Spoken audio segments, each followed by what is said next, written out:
won't fade. The truth won't fade.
In the rear, steering the fear.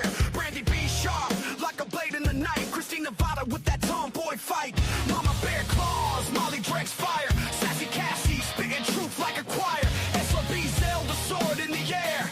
Raging Alicia J breaking every snare. Blue crew ranch wrecking. Voices loud, no second guessing. Moonlit baby howling high. Typically unique, rising to the sky. Blue crew ranch wrecking. Fizzy cake spark, ignite intention. Cat Kaylee, a story taking no blame. Bonnie Bailey, Lucy Mona, start burning the flame. Hey, burning the flame. Hey,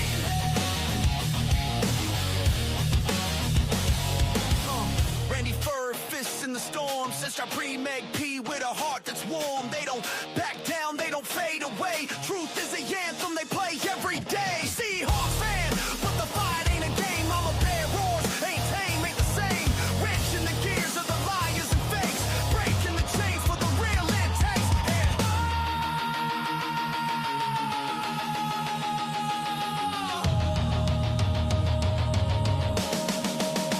Blue crew ranch wrecking. Voices loud, no second guessing. Moonlit baby howling high. Typically unique, rising to the sky. Blue crew ranch wrecking. Fizzy cake spark, ignite intention. Cat Kaylee, a story taking no blame. Bonnie Bailey, Lucy Morning Star, burning the flame, yeah. Burning the flame, yeah.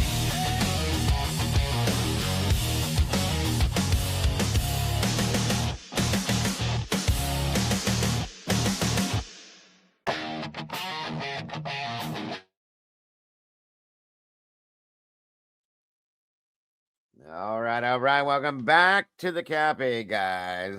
Hanging out late night show. Welcome back. I just felt like we didn't spend enough time together with that other show with booking with B. Grateful that she joined us. Really enjoy her insight with what we did get to talk about. We got into a lot quickly, so grateful to have her here. And I'm hoping to see all you guys jumping over, subscribe to her channel. That way you don't miss anything she does. And I hope you're all having a great night.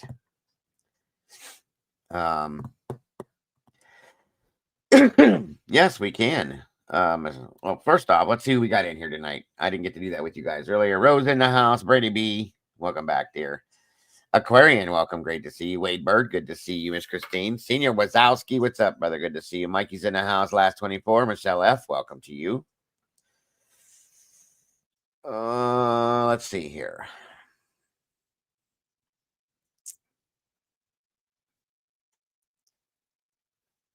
Aquarian, Cat K, welcome back to you. Come on in, guys. 21 and 2 likes. Do we just not get what we are supposed to? I guess not.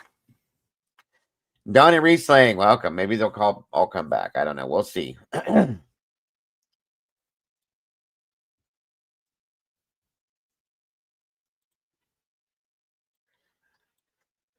me a minute here.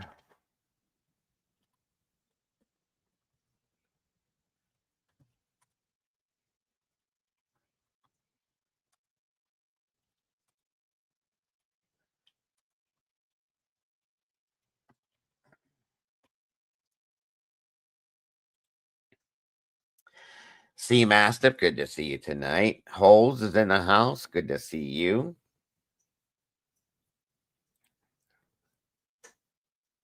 Oh, I'm sure he was there, Senor. I'm sure he was.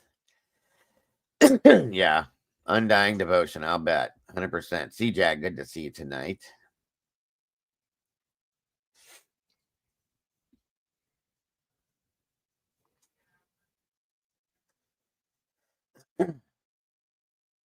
Wow.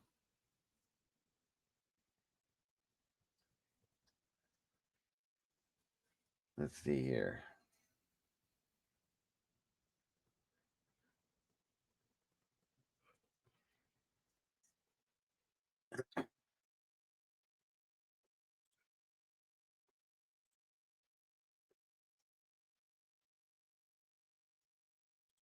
Okay.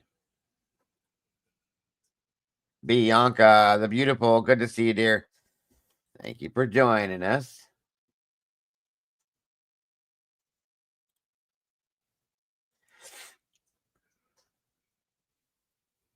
Let's see.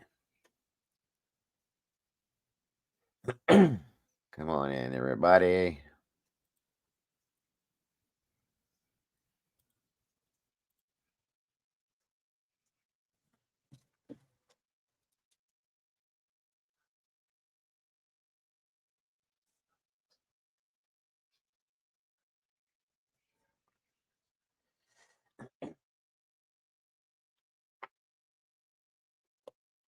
Sounds good, Christine. Thank you.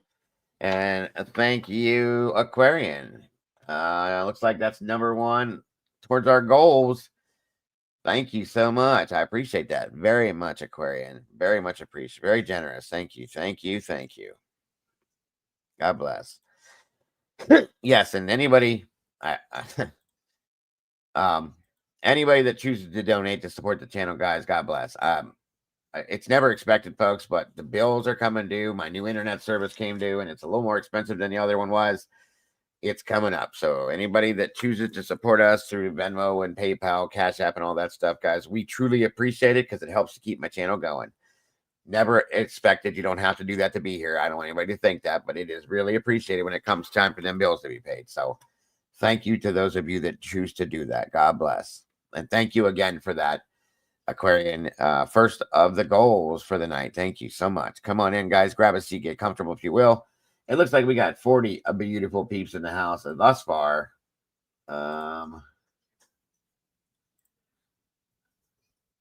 Yeah, okay. And we got 29 likes. So let's see if we can catch that up, guys. Please and thank ya if we can.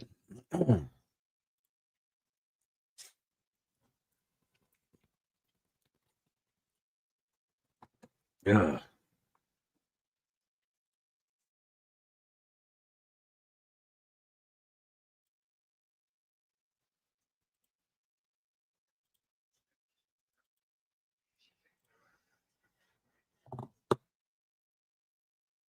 All right. I think we are going to look into that, by the way. If you guys don't mind, I would love to look into the.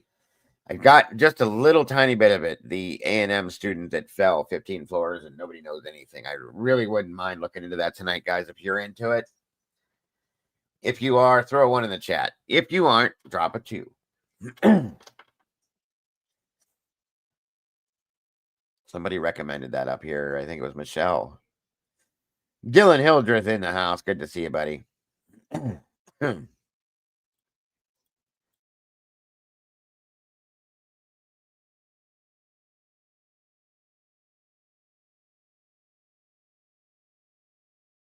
Why, thank you, Tomboy. Number two towards the goal for your new NFL team merch. Oh, Jesus.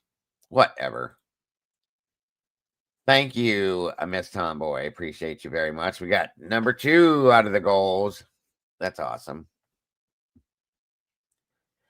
Why, thank you, Miss Bianca. You created it, so of course it looks awesome. Yeah, my little pictures here that you've seen, Miss Bianca created those for me. No worries, Moonlit. No worries whatsoever.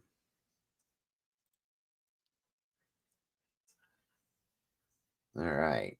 41 peeps in the house. 37 likes for catching up. Come on in and get comfortable, guys. Just a few more minutes and we'll kick this off. Excuse me. Guys, I got scratch stuff going on in my chest and my throat tonight. Driving me nuts. Sorry about all that noise. Sorry.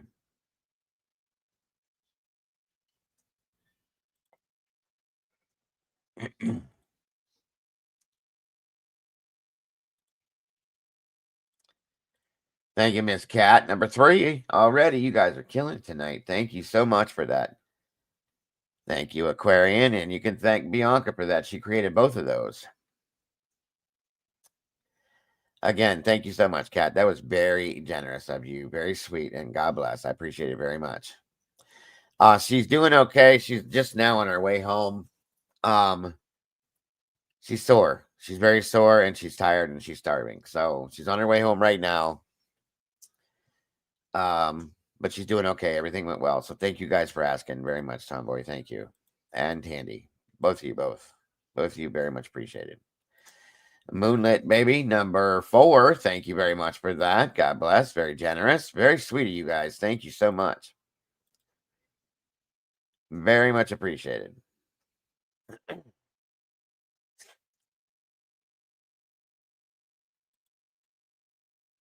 Oh, I'm sure there is too, Christine. I'm sure there is.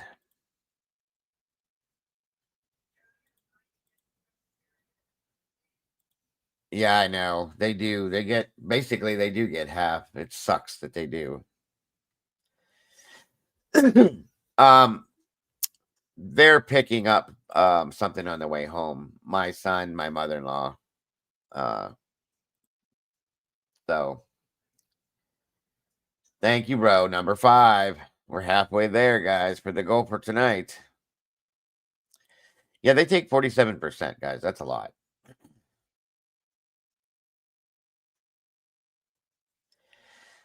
That's probably what it is, Mike.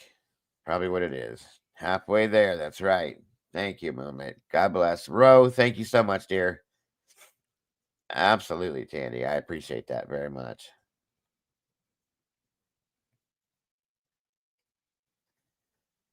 Thank you, all of you. All right, let's see what we got. All right, you guys. I guess I'll. Looks like some people didn't come back, and that's okay. I understand.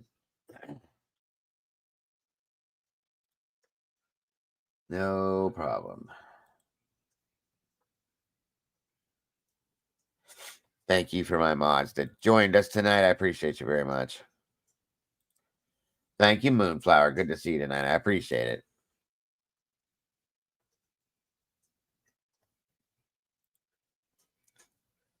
Very good point, Fizzy. Excuse me. So, where's it at?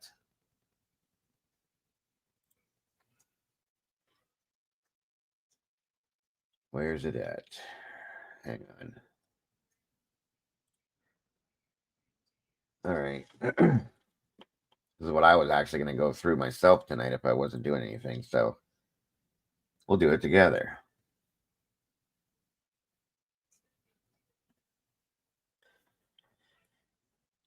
It's great to see you, Moonflower. Thanks for joining us, dear.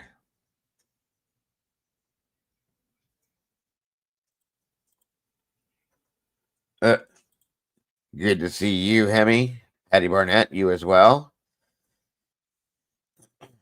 Not really Moonlit, no. It doesn't. Because I get a very tiny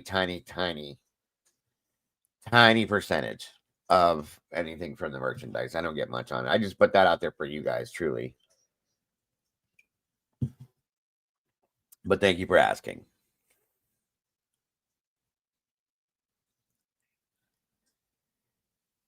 Welcome everybody. Oh, G Whizzicle. Welcome to you. And thank you. Number 6, I believe. 1 minute here.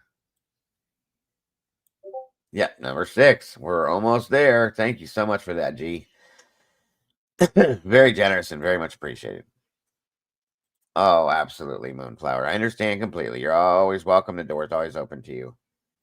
Again, thank you, G. I appreciate it. Very generous, very, very generous, and we appreciate you so much.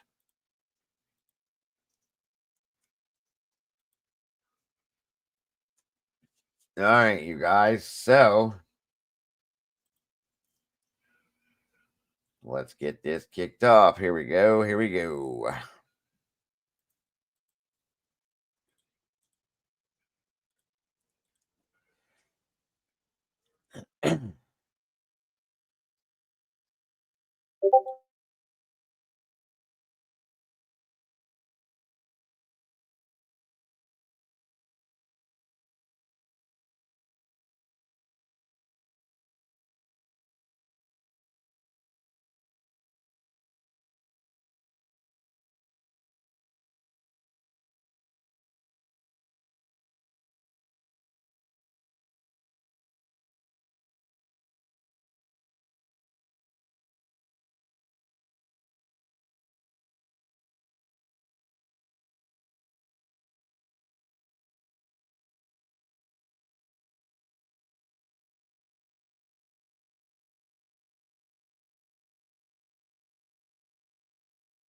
Sorry, I was muted.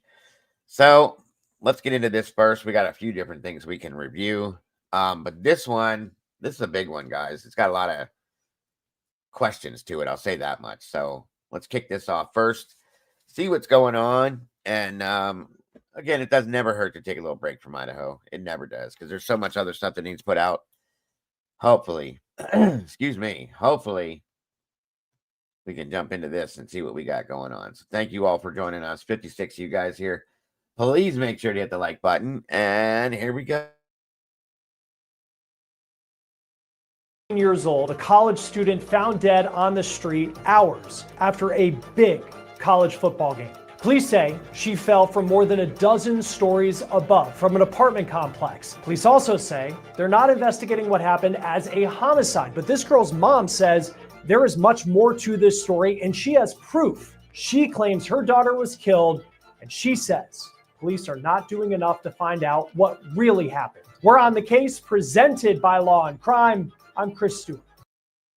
Surprise, surprise, surprise. As if we've not heard that before, right?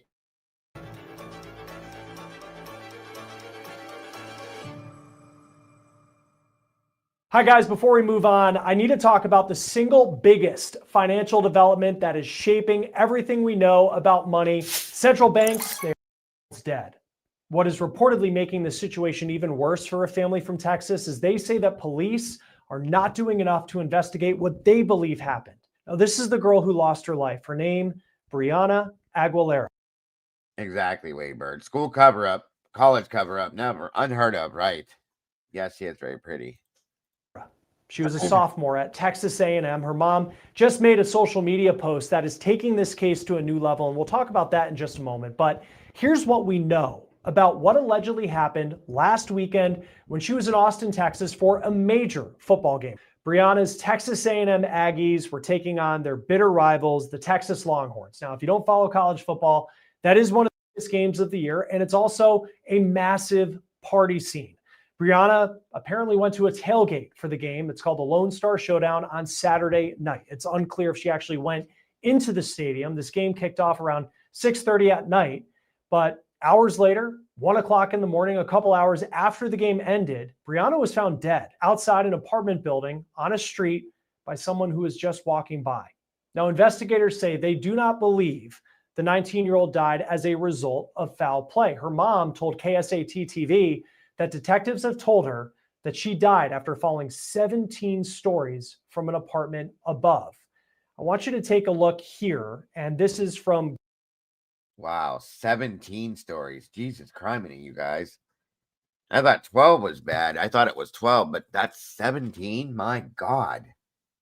Ugh, that's horrible. Google Earth, you can see what the apartment building looks like in Austin at the address that police say all of this happened. You can see the balconies on the outside of the building. Now, detectives to this point believe that Brianna jumped, but Brianna's mom is now speaking out saying that just doesn't make sense and there has to be more to this story. Not only did her mom tell KSAT that her daughter was not suicidal, she says that her daughter's dream was to go to Texas A&M. She was living that dream. She had one day hoped to become a lawyer. So it just doesn't make sense. But she also says there are parts to that story that she's being given by police that aren't adding up. Now, her mom says she first knew something was wrong Saturday night when she tried to call her daughter after the game and Brianna didn't answer. Now, that game would have ended around 10 o'clock local time. Again, it was a 6:30 p.m. kickoff on Saturday night. And Brianna's body was found a couple of hours after the game ended at 1 o'clock in the morning on a street outside that apartment building. Her mom told KSAT that she found out her daughter's body was in the morgue around 4 o'clock on Sunday in the afternoon. Just a horrific, horrific way for a parent to find out that their daughter has died. Now, the mom also says that officers have her daughter's cell phone. It is unclear what that cell phone shows as far as what police have said, but her mom is claiming the cell phone could provide some clues about what was going on around the time Brianna died. It appears that Brianna went to a post-game after party at that apartment complex in Austin, that tall apartment building with the balconies. Now, her mom says that 15 people were in the apartment when Brianna died. Brianna's mom also says that police are not answering her questions. She told KSAT, quote, "There are a lot of inconsistencies with the story. He told me," she's talking about the police officer, "that she jumped. And then he told me that the friends said they didn't know her whereabouts." It's unclear what the layout was of the apartment where this party was going on. Now, the mom then goes on to say that her daughter may have been in some sort of confrontation shortly before she died. Here's what she said, quote, "There is a fight that happened between my daughter and another girl, and they were all staying in the same apartment that I have actual text messages from, and the detective just disregarded them." Now, police have not commented on that part of the investigation. Now, it is unclear why police have said they don't believe Brianna is the victim of a homicide or something more than her jumping off of Here we go. Here we go again. an apartment building in the early hours of the morning. What proof do police have that this is what went down? Because they're not saying it's an open investigation. They're saying that they don't believe it is a homicide investigation, but they have said they are still looking into what happened. Now, police told local media there are no details that show suspicious circumstances surrounding Brianna's death. An autopsy will confirm her cause of death. Toxicology reports could also show what was in her system when she died. Now, here's what Brianna's mom wrote on Facebook. And this is really what took this case to a new level beyond the fact that we are talking about the tragic loss of someone who was just 19 years old, had big plans in their life. Now, this is what her mom wrote on Facebook. Quote, "This was not accidental. Someone killed my Bree and gave all the group of friends a lot of time to come up with the same story. My daughter would not jump 17 stories from a building, and to be labeling this as a suicide is insane. My daughter loved life and was excited to graduate and pursue her career in law. Austin PD and the detective is not doing his job. How is it that certain friends left immediately and the person who was living at the apartment complex vacated her apartment ASAP?" End quote. She also posted, "Mia Moore, we will get justice." Now, Austin police have not commented on what went on inside the apartment before Brianna died. Now, as this story has been getting a ton of attention, we have seen many people supporting Brianna's family. There's a GoFundMe that has raised more than $30,000. And it writes, quote, "Our hearts are shattered in an effort to ease the financial burden on Brianna's mom and loved ones during this unimaginable time. We are asking family, friends, and all who or knew of Bree to consider offering a donation. If you are unable to give, we humbly ask that you keep Brianna and her family in your thoughts and prayers." Now, it also says the details surrounding what happened next remain unclear, and her mother is awaiting answers. End quote. Now, I also want to read for you the statement that we received from the Austin Police Department. And this is all that they are saying at this point. It says, on Saturday, November 29th, 2025 at 12:47 a.m., so around 1 o'clock in the morning, Austin police officers responded to a report of an unresponsive individual at 2101 Rio Grande Street. When officers arrived on scene, they located an adult female who was not responding. The individual was pronounced deceased on scene at 12:57 a.m. At this time, the incident is not being investigated as a homicide, and there are no indications of suspicious circumstances. The cause of death will be determined by the Travis County Medical Examiner's Office. The investigation remains ongoing. Joining us now to talk a little bit more about this case and the circumstances surrounding it, which are certainly interesting. We'll see if they're suspicious moving forward. Retired Detective Commander Will Svilar, always great to have you on Law and Crime from the Chicago Police Department. What stands out to you thus far about what we... Welcome, Dylan. How are you, sir? I'm doing all right. A little sore, feeling my age a little bit. Oh, but maybe it's Georgia clothes you keep putting on your body. Maybe it's causing bruising or something. I don't know. No, that's not till Saturday. Oh, okay. Welcome. You heard anything about this case before tonight? No, but I do already have some early thoughts on it. Yeah. So already them saying that it's not a homicide is absolutely disturbing, to say the least. Yes. I think we're going to end up head first into this one too, but go ahead. But because as I like to say a lot of times in these kind of situations, language is important. And homicide doesn't necessarily mean murder. Very true. So to already say that, oh, this is a suicide, and you got allegedly 15 people in the room when it happened, but nobody saw anything. And then they all ran for the hills, including the person that owns the apartment. Yeah, it's not so much giving me like the Idaho 4 vibes. No, there's something not right though. Yeah. Because, well, not just because of the fact that it's on a school, but it's given me more of the Kylie Rodney vibes. Yes. As you remember, you can see in the fire cam a car going into the lake or the reservoir, whatever you want to call it. Yeah. And then you just see a line of headlights fleeing out of there like they all bolted. Yes, sir. That is very good memory, sir. And this does have that same feel to it, bro. Damn. Yeah. Good call, Dylan. Good call, guys. For those of you that aren't familiar, we were pretty deep into the Kylie Rodney case based out of California. Oh my God, Dylan, where was it in California? Truckee. California. Yes. Good old Truckee.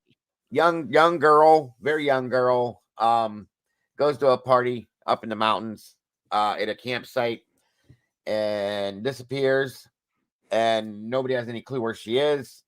Vehicle's missing, everything's missing. It was just weird. Wow, they did a whole thing around it. We searched everywhere. They searched everywhere.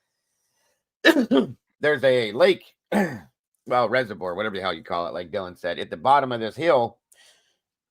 They flew over, I don't know how many times, a couple different times. We looked there, did this, did that. Then all of a sudden, poof, there she is, 12 feet under the water, in the vehicle, in the back. And I just always had issues with this case.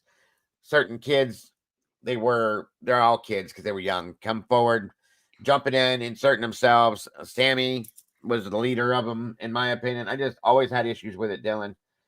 And I do not like what the outcome of that case was to this day. And it does have the same feel already, I'll tell you right now.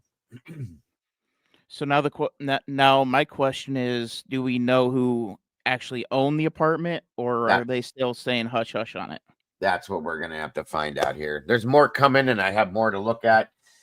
I started downloading this stuff earlier today because I knew when I saw how this panned out. It's funny that B brought it up because I immediately said, what the hell? And like, yeah, this is going to be the next one. So, yeah, I'm going to... And there is one thing that I want to nip in the butt right away because I know there's going to be some idiot out there. Oh, it was just an overzealous fan because they lost. No. Nope. That there's going to be, and I want to nip that in the butt right now because because one, in all reality, that game did not matter. A&M is still in contention for the national title. Right. And so that is absolutely 100,000% off the table. 100%. I agree with that one too. And nobody in their right mind. Okay, here's the thing. And the statistics are facts, folks. I've looked at them, and being in EMS and being a first responder, I've seen certain things too. Women do not like to cause pain to themselves when they decide to take their own lives. It's just a statistical fact. Okay. That's why most of the time, occasionally you'll have that, but most of the time they do certain things that are less painful. Okay. Facts. Jumping 17 stories to your death is not something I can see a young woman doing that has everything in front of her whole life. She's living her dream. 17 stories, folks. The impact from that is going to be horrendously just insane. Okay. Something's wrong. Something is wrong. Just as much as I said that with Kylie too. And dude, I can't believe you called that, because it is the exact same vibe. The same feeling. When you said everybody scurried out of there, my mind instantly went to that. Yeah. And to kind of piggyback off what you were saying, and usually when women commit suicide, it's usually not messy. Right. That's why the Deborah Collier case bothered me. They proclaimed that to be suicide, that she dumped gas on herself and lit herself on fire. No, she didn't. I'll never believe that. They don't. It's just, I looked this up a long time ago, and it's within the stuff that we were trained with as first responders to know how to react to situations, so on and so forth. But women, when they do this type of thing, typically, not every time, like I said, but typically they don't want to cause more pain because they're already in pain, and there's just a thing. And the mess part of it, they don't like that. It's just facts, guys. That's the way it's been put out. So I don't believe it. And even if you go to the other side of the spectrum of them actually committing a murder, it's not usually messy. It's not usually ugly. It's prototypically the weapon of choice for women is poison. Poison, or at the worst, there's slitting your wrists and stuff like that has happened. Yes, but yeah, poisoning or overdosing, purposely overdosing. Yes. A lot of that happens a lot in my experience. So yeah, you are absolutely right, sir. Absolutely right. That's, like I said, that's why I never ever understood Deborah Collier's case, that she dumped gas on herself and lit herself on fire. I'll never believe that. I just won't. That's painful. It's messy. And women have children. When they have children, they don't want their children to see them. That's where a lot of these statistics come from. In that form, they don't want them to interact in that aspect. I'm just saying. So, it's a mindset, you guys. So anyway, sorry. Anyway, thanks for joining me, bud. Appreciate you. On we go. Let's see what else we can learn from this. Know about what happened to 19-year-old Brianna Aguilera? Well, what stands out is we don't know much. It looks like the police department's not releasing too much, but they did release that they don't believe foul play is expected, which to me is a little odd this early in the investigation, unless there's some things going on behind the scenes that we don't know about. So that strikes me as a little odd. Yeah, here's the statement. I actually just got it in from the Austin Police Department. It says, when officers arrived on the scene, they located an adult female who was not responding. The individual was pronounced deceased on scene at 12:57 a.m. At this time, the incident is not being investigated as a homicide, and there are no indications of suspicious circumstances. The cause of death will be determined by the Travis County Medical Examiner's Office, and the investigation remains ongoing. There's still, if I'm diving into that, and I might be looking into something too much, there's still an at this time, and the investigation remains ongoing. What does that tell you about what could be going on behind the scenes in this case? Well, like in all death investigations and homicides, you're waiting for a medical examiner to make a determination. In some cases, the medical examiner is going to wait for the police department to come up with their investigation before they'll make a determination. Now, I don't care what happened. If there is a young girl at the bottom of a 17-story building, that's foul play. Now, I'm not saying that it was criminal play, but it's not normal. Something happened up there. And what they're doing now is they got to talk to everybody that was upstairs in that apartment. What time did she get there? What was her state of mind? Who was there? And was there a fight? Like the mom said that there possibly was a fight between two girls. That all has to be hashed out. Because the mom too, because on one hand, we don't know if there is surveillance video. If someone has like a Ring doorbell camera inside an apartment, I don't know if they would, or like a dog, camera, something like that. I feel like we would know, or that would be passed along to the mom at some point. But if there's no video, and police believe that she jumped, how do you prove that? Indeed. How do you prove that? I mean, jumping, falling, being thrown. You're not going to find out much from the remains, unfortunately, because that's serious trauma when you depart 17 floors and land on the cement. It's got to be brought in through interviews with the people in the apartment. Now, I know that there was a possible allegation that they got their story together. You will never get 15 people to tell the same story, no matter what. I can assure you on that. And what 15 are going to say if somebody killed this poor girl? How many of these people are going to cover up for one person? It just doesn't make sense. But they have to conduct all those interviews to get to the bottom. Hold on. Pause it. At this point, as police are saying, they believe that she took her own life, that she jumps off, Dago? 17-story balcony. It's like, she had apparently gone to the game, and I think that probably would have ended around 10 o'clock Central Time in Austin, and then they go back. You say something, bud? Yeah. So right off the cuff, 15 people aren't gonna collab to save one. Right. He's missing the boat on that one. Absolutely missing the boat on that one. I agree with that. I've watched enough of Homicide Hunter, Lieutenant Joe Kenda. Oh, there is definitely a code of silence among high schoolers, college kids. Oh, they will absolutely cover up for one. Even if they do not like that person, it is easier to keep your mouth shut and not deal with it than to be the lone person coming out and saying, here's what happened. Yeah, because most of them don't want to deal with it. They don't want to deal with what went on. And we saw that in the Noah Noah Prescott case, same situation. Younger people will, younger people will not handle that. Hold on, Dylan. Yeah, it's not nobody, the kids around that age, they're just not going to deal with it. They're going to say, I don't know. I didn't see anything. I don't know.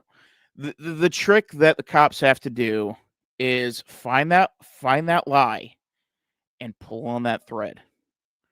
That's how you are going to get them to talk, and to find some sort of leverage, whether it be by hook or by crook, to get them to talk. And I mean, you may even have to go as far as to a lot of the kids and say, hey, so-and-so said this, so-and-so said that. Did they say that? Nope. But if you are able to get one to start singing, then the dam breaks. Then you get the whole shebang. But from everything that I'm seeing with this already, cops aren't interested. Yeah. They're not interested. They got other stuff to do, and it's absolutely abhorrent.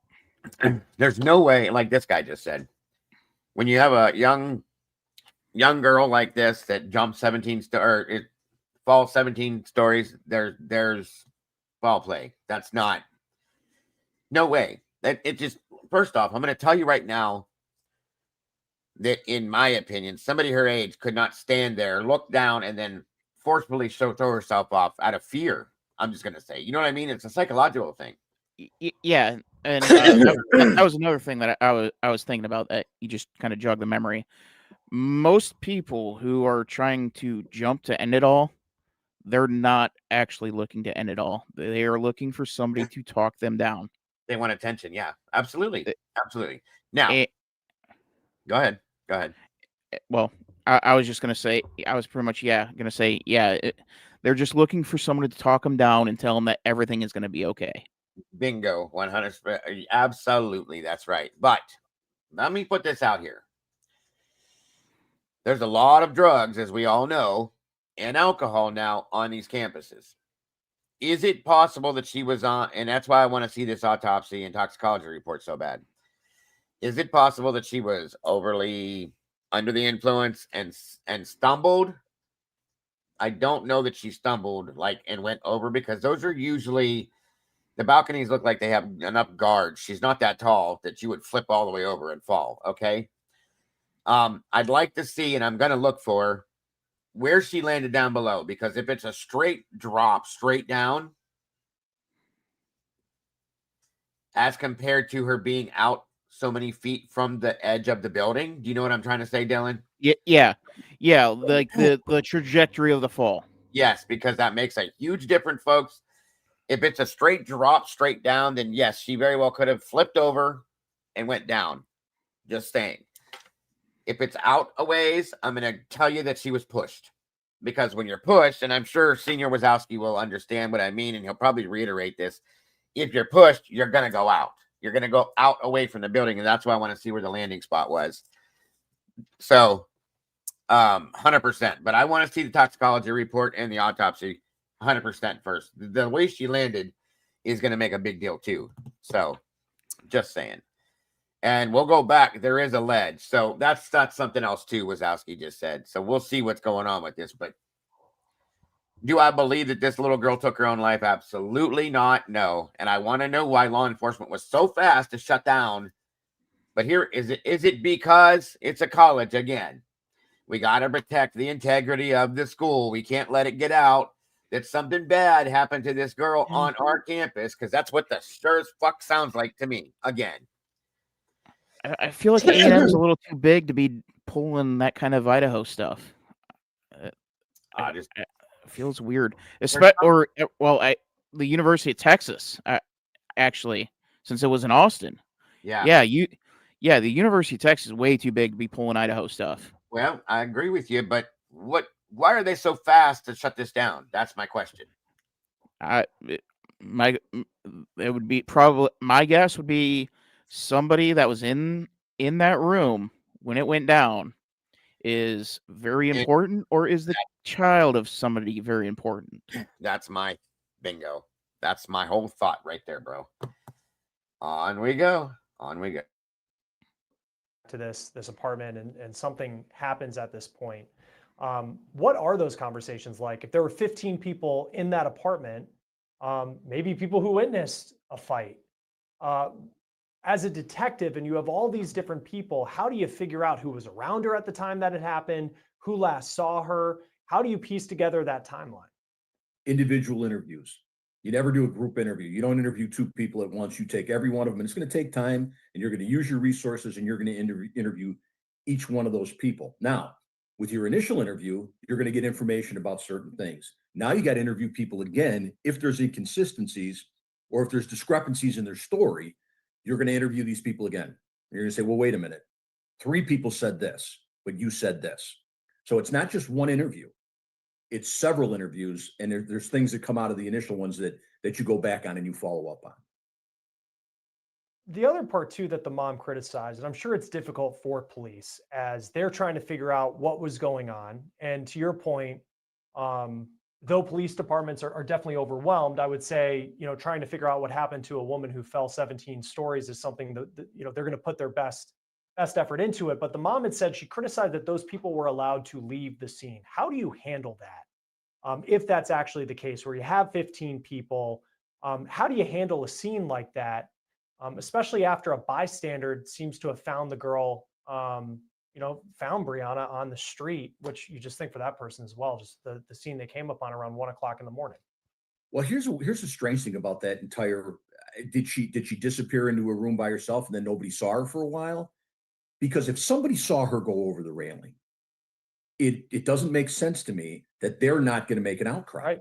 It doesn't make sense to me that someone who's walking by happens to see this girl. And again, how do they know what window she came out of? How do they know, unless they got this through interviews, unless somebody said, you know what, we did see her at the party, and then we didn't see her. So as far as letting people leave, you can detain people for a reasonable amount of time, but you cannot restrict their movements past a reasonable amount of time. And that's, in all legal terms and all legal things, it's always reasonable. What's reasonable? And in a situation like that, you could have held them and talked to them for a while. You don't know who was there when they got there. There could have been 4 people left.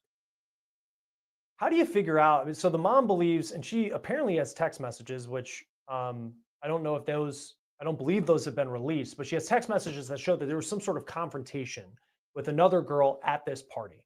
How do you handle that approach? If you know that this person fell, maybe there's no evidence of any sort of suspicious, well, I guess it is suspicious, but any sort of someone pushing her out a window or something like that. How do you handle that story and not make it more than maybe what it is? If it was just girls after a football game, maybe they had been drinking during the day, it's an issue that they were squashing, or it was something more than that. But again, you're going to have to do detective work on this. You're going to have to determine who that person was that she had the conflict with. You're going to have to look at those text messages and see what the contents were. Does it seem like it was, if it's an ongoing fluid thing where there's an active fight going on, is she going to be able to text her mom and say, hey, I'm having a problem with this girl? Or does she get to the party and go, hey, you know what? This girl I had a problem with at this party too. So you have to analyze what those text messages are, and then you have to find out who this person is and interview her as well. Again, if there's 2 people that go into a room with a balcony and one person comes out, that's a problem. So you're going to have to determine how all of that went down, and it's through detective work and interviews. And emotion, as emotional as this can be for the family, obviously. It's wild. She looks like a dark-haired Kaylee Goncalves. And this could have been a girl jealousy fight thing or something. It could have been multiple things. But do you agree? She kind of looks like Kaylee.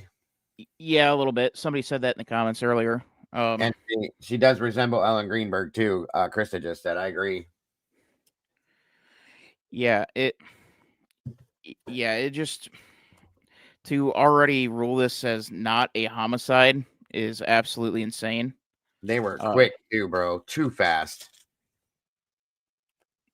That's what bothers me, because it didn't even take them. It was almost immediate. Yep, there's a suicide. Move on.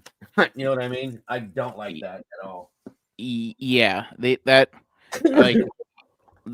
medical examiner hasn't even ruled on it, or to my knowledge. That's kind of what it sounded like. I'm not 100% sure. We'll have to listen again, but that's wild. But there was a couple things there that I think is key on what on where the landing spot may have been, because they have said over and over again, they have used the word street, not sidewalk, which means if she's out, I'm gonna tell you guys right now, just on my own personal experience, okay, and I'm sure the Wazowskis probably could agree with this as well, being that he was law enforcement. Okay, if this is outwards of feet from this building, away from it, that's 100% in my opinion she was pushed, period. That's truly my opinion. So on we go. Emotions can't play in this. If you're a detective, you have to do a proper investigation and try to keep your emotions out of it. That kind of leads to my next point, because I don't think that there's any parent that would ever want to believe, especially when it comes out of nowhere, that their child might be struggling with a mental health issue. And we don't know anything about Brianna's background other than she was, proud to be a Texas A&M Aggie, and she wanted to be a lawyer, according to her mom. And so many people, from just the reaction we've seen, were shocked that this would happen. But at the same time, now you have a mom saying she believes that someone killed her. Like, she put that on Facebook. How do you, from a police perspective, kind of? Another thing I wanted to add on, with another thing that I wanted to add on this. Yes. Usually if girls are having, if college students are having problems with other students, especially when it reaches to this level, they're not saying anything to mom or dad. They're not. Not typically, no. And I almost Uh, wonder if there was a bullying issue possibly because she's a very pretty girl. There could have been jealousy issues. You know what I'm saying? Yeah. And It, mean girls are mean girls, bro. Like if you're prettier, because she's very pretty, if you're prettier than this group of girls and they don't like you, guess what? You yeah. become the enemy immediately. So Yeah. I mean, and especially when it's like just mean girl stuff. They're not calling home. They're no. not. They ain't telling anybody. Nope. Nope. They handle it. They're on their own typically, unless they reach out to like their best friend or something. We haven't had this happen yet. So Yep. um, I would say reach out to that best friend because that best friend is going to know every single thing. I would like to And know who her circle of friends is too right away. because that best friend is going to know way more than and that Oh will actually talk. yeah. There's And no way in that's my the key. right. This girl is young. There's no way she jumped 17 feet or 17 stories from the top of a building. Very pretty girl. Her whole life's in front of her. She's living her dream, they said. And for what reason would she have to do this? That's what I'm saying. Unless somebody was going to humiliate her or something like that. But still, to do it this way makes no sense to me. That's all I'm saying. Unbelievable. On we go. Handle that part of it where the mom says, hey, I think there is something more going on here. I might even have text messages to show you that something's going on. How you balance that part with maybe the evidence that you have on scene doesn't seem like, at least according to police at this point, that there were any sort of circumstances beyond a girl that they believe jumped from the 17th floor of this apartment building. So when I say that you don't have you shouldn't have emotions during the investigation, I mean the investigative part of it. When you're dealing with victims and victims' families, you better have empathy. You better show compassion because you probably feel it. I mean, I felt it every time I spoke to a family, regardless of the circumstances. You have to you have to try to tell them the facts, but you also have to keep in mind that as a parent, if something like this happens to your child as a parent, especially if you think that there possibly could have been some mental health issues that you missed, what a devastating thing to feel. That maybe I have some responsibility. Maybe I could have done something to help this girl or protect this or prevent this from happening. So it's a balance. You have to come through here. Listen, this is what the investigation says. This is what the evidence suggests. I'm very sorry, but this is what it looks like. I think of the Ellen Greenberg case out of Philadelphia, where the family for years has fought to get the case opened and the case to be ruled a murder. And that has been, dissected, the different kind of layers to that story and how it got to the point where authorities in Pennsylvania believe that she had taken her own life. And a big part of the issue that her family has is that when police came, they believe that they didn't do enough on scene. They rule it as a suicide, and then a cleaning crew comes in, cleans up the place, and then that evidence is gone forever. This is a very different situation with someone jumping out of a balcony. But when you have, I guess, the initial officers looking at this and saying, just from my perspective, this is a suicide, what impact does that have on whether this could ever become a homicide and how much work goes into determining what actually happened? The initial scene is crucial. As a first responder, when you get to the scene initially and it's your call as a beat car or whoever gets the initial call, your responsibility is to aid injured if there's injured people, arrest the suspect if you see evidence of foul play, and protect that crime scene. You do not make a determination. You should never call and say, hey, listen, call the detective and say, hey, listen, I got a suicide over here. You don't know that. You should protect the crime scene and don't put any thoughts in anybody's head. Let the detectives do their job. There's a reason why they're in the detective division, and that's to do their job. So as a primary responding officer, your responsibility is to protect that crime scene, secure witnesses, and wait for the detectives. When it comes to the information that you release to the public, and especially now, I mean, this story is getting a lot of attention because the mom has made the statements that she has, and she's very adamant that she believes that her daughter was killed. But police say there's no evidence of that.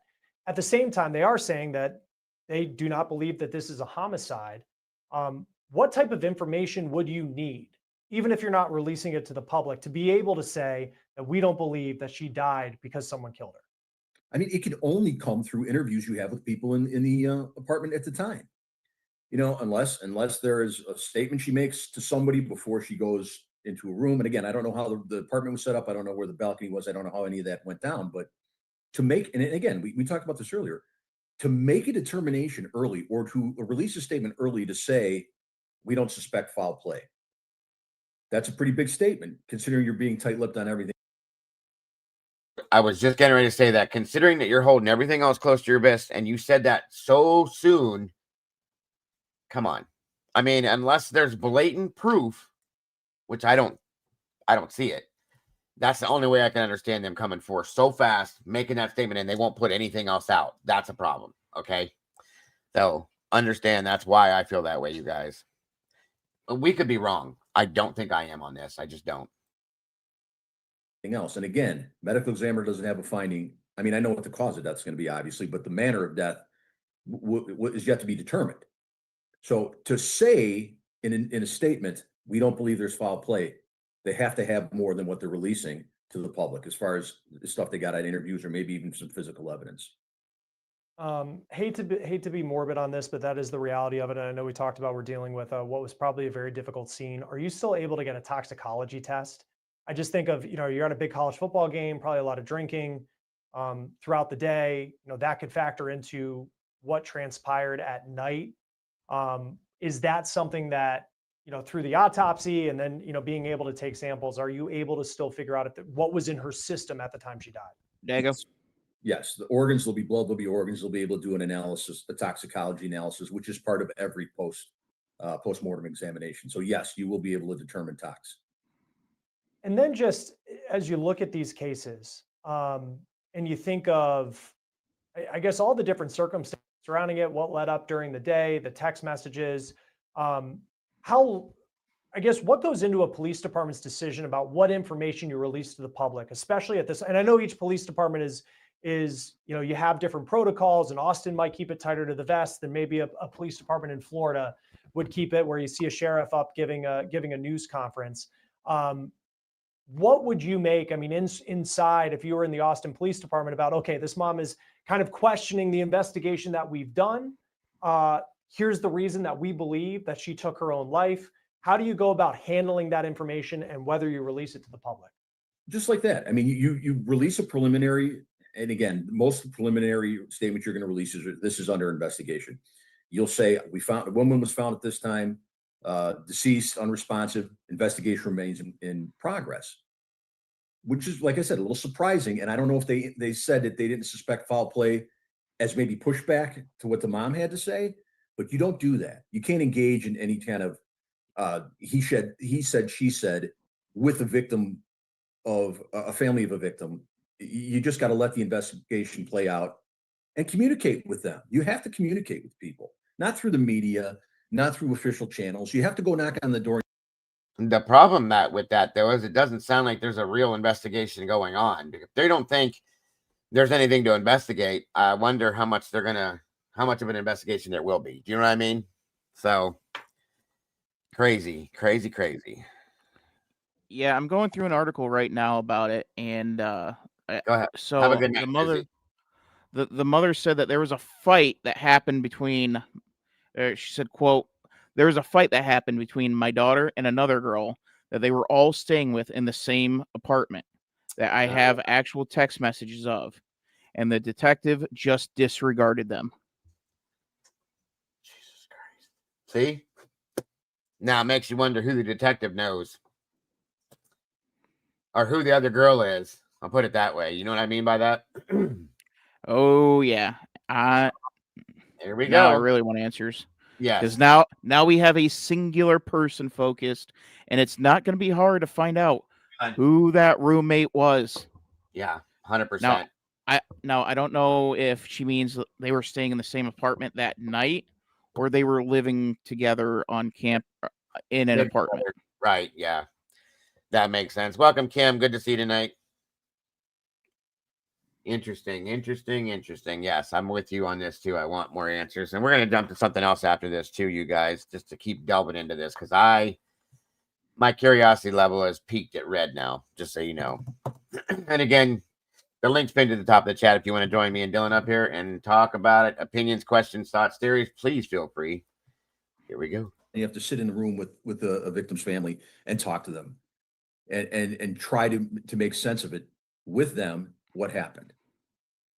Every city's different, but in a case like this, and I think we will likely know the cause of death, unless something happened in the apartment that we're unaware of, but just based off of where she was found and what they say happened. How long does it typically take, say this had happened in Chicago, to get the results of a final autopsy and a toxicology and all of that?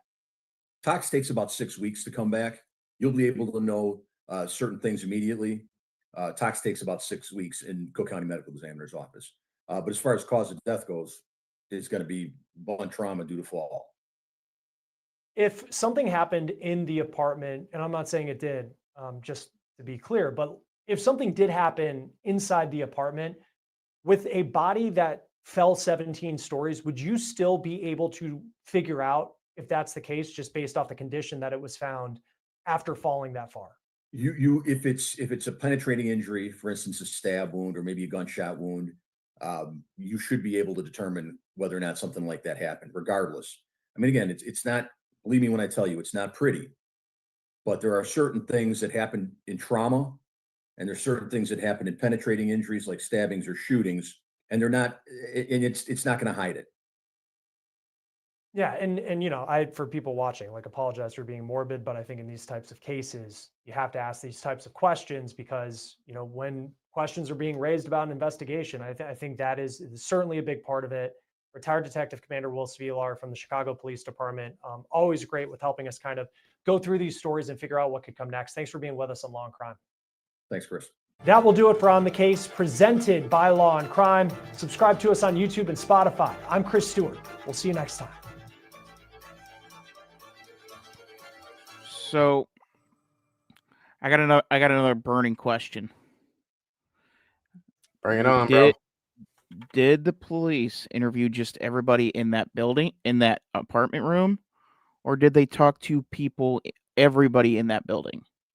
Because if she was alive and well on the way down, whether she intended to or not, you would hear somebody screaming. I would imagine, yeah. And again, whether she jumped or she was pushed, you would hear screaming. The neighbors would hear arguing and fighting. So I'm wondering if the police did any sort of due diligence on that. You can only hope, but it doesn't sound like it. It just doesn't sound like it. And if I'm a news crew, I'm talking to every neighbor. I am going to be a thorn in their side until they give me a story. Oh, 100%. Yeah. The parents, I don't think the mother's going to let this go at any cost. Oh, no. And I hope she doesn't. I hope she does not. Hang on a minute here.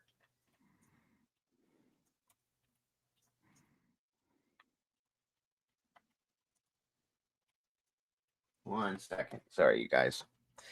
Yeah, I would be that parent too. There's no way in hell that this would be just let go. No way. Yeah, if I'm the parents, I'm already on the phone with the PI. Oh my God, yeah. Hopefully they have the money. All right, let me see something here. No, there was something that went on, from my understanding from the article I read at a place called Astro World, which I might be where this whole fight went down. Just saying. Oh, wait a minute. No, wrong one. Sorry. What the hell? You want to know what's weird? It's 4 years ago. 4 years ago, somebody with the same name, she almost looks like her too, died. Exact same name. Holy shit, that's wild. They almost look alike too. It's wild. All right, I'm gonna pull up and show you guys as much as I can on this right now, so that we have a little bit of a some insight into it. Hold on. Okay, here we go.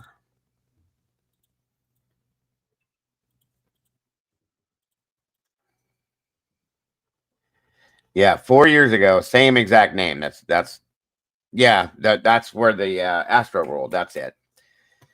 Sorry, I was reading out loud when I said that, but that's where this other girl died. All right, hold on.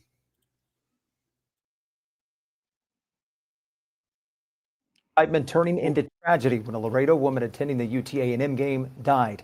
Now police and the family of the student trying to figure out exactly what happened. News 4 San Antonio's Destiny Fuller joins us now with the details. Destiny.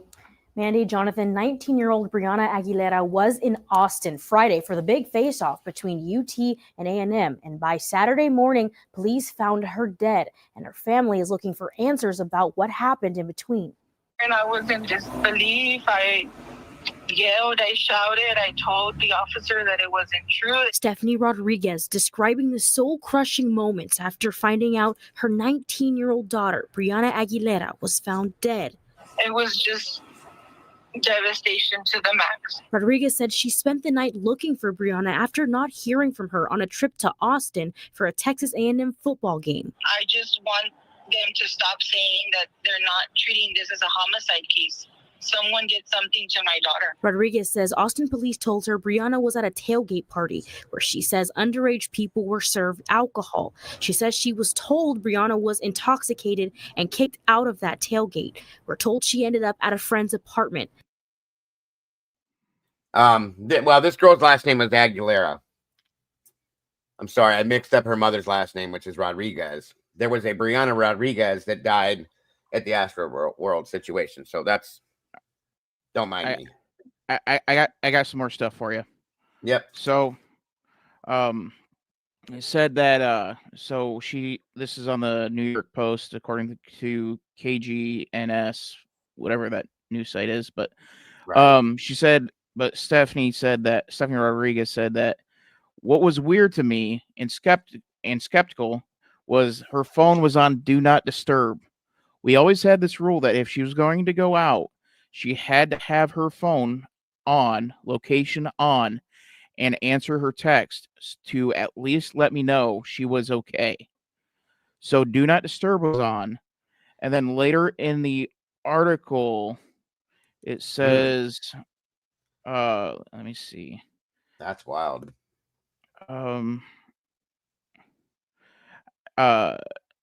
So it says, I asked and demand, or hold on. I'm looking for it. You're good. Take your time.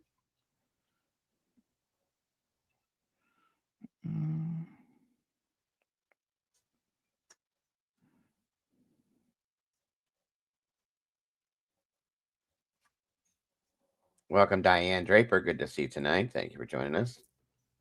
All of you guys, thank you for being here. Yeah, the Astro World thing his name was Travis Scott. Yeah, that was horrible what happened there.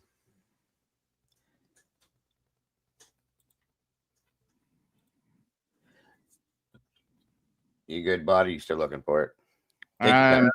Yeah, I'm still looking. Take your time. Yeah, I think I originally read it wrong because she asked for another detective to be assigned to the case, and they said no.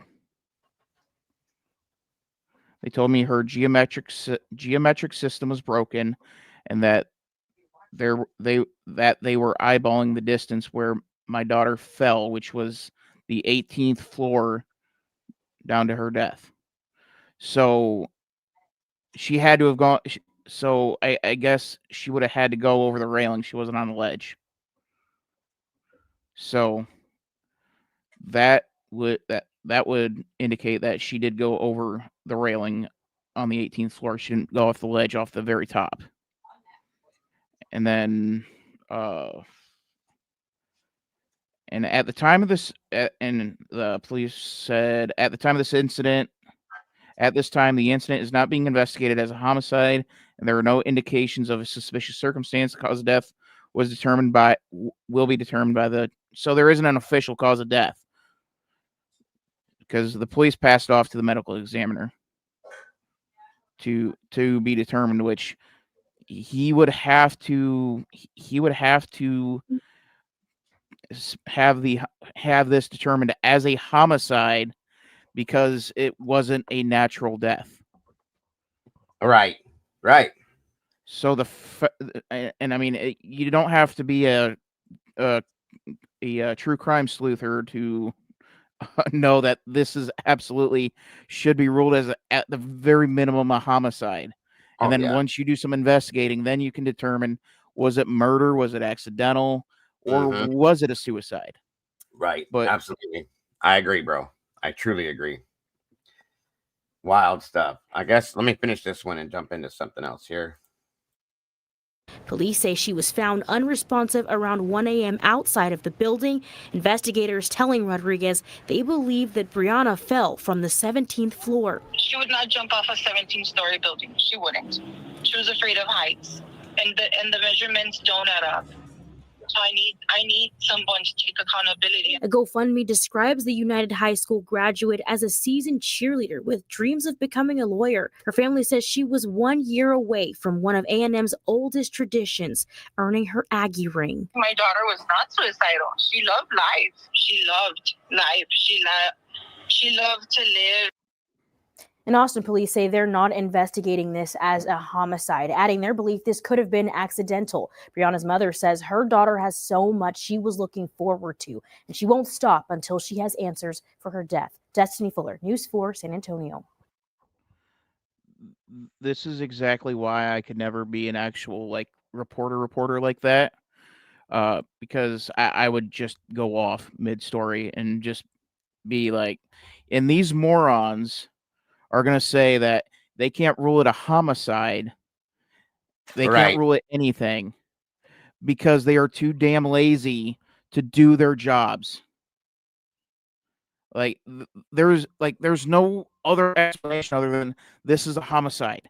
Right. She didn't die of old age. No, not at all. And the more that I'm kind of trying to sift through all these articles, it's just Welcome, Contessa, and I guarantee she was probably DOA when they got there, Senor. There's no way in hell she was survived. 17th floor? No, not even. She's tiny. If she hit concrete, there's just, in my opinion, there's no way. Her neck probably broke immediately. That's just my opinion. That's another good question, Patty, that we have to look into as well. Agreed. I do find it interesting that the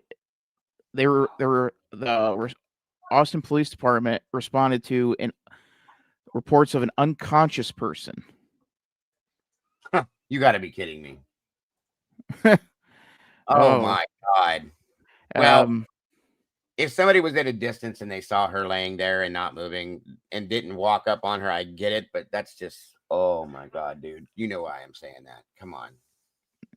I mean, I think you would be able to tell from a fairly far distance away that is not an unconscious person. Yes, you should.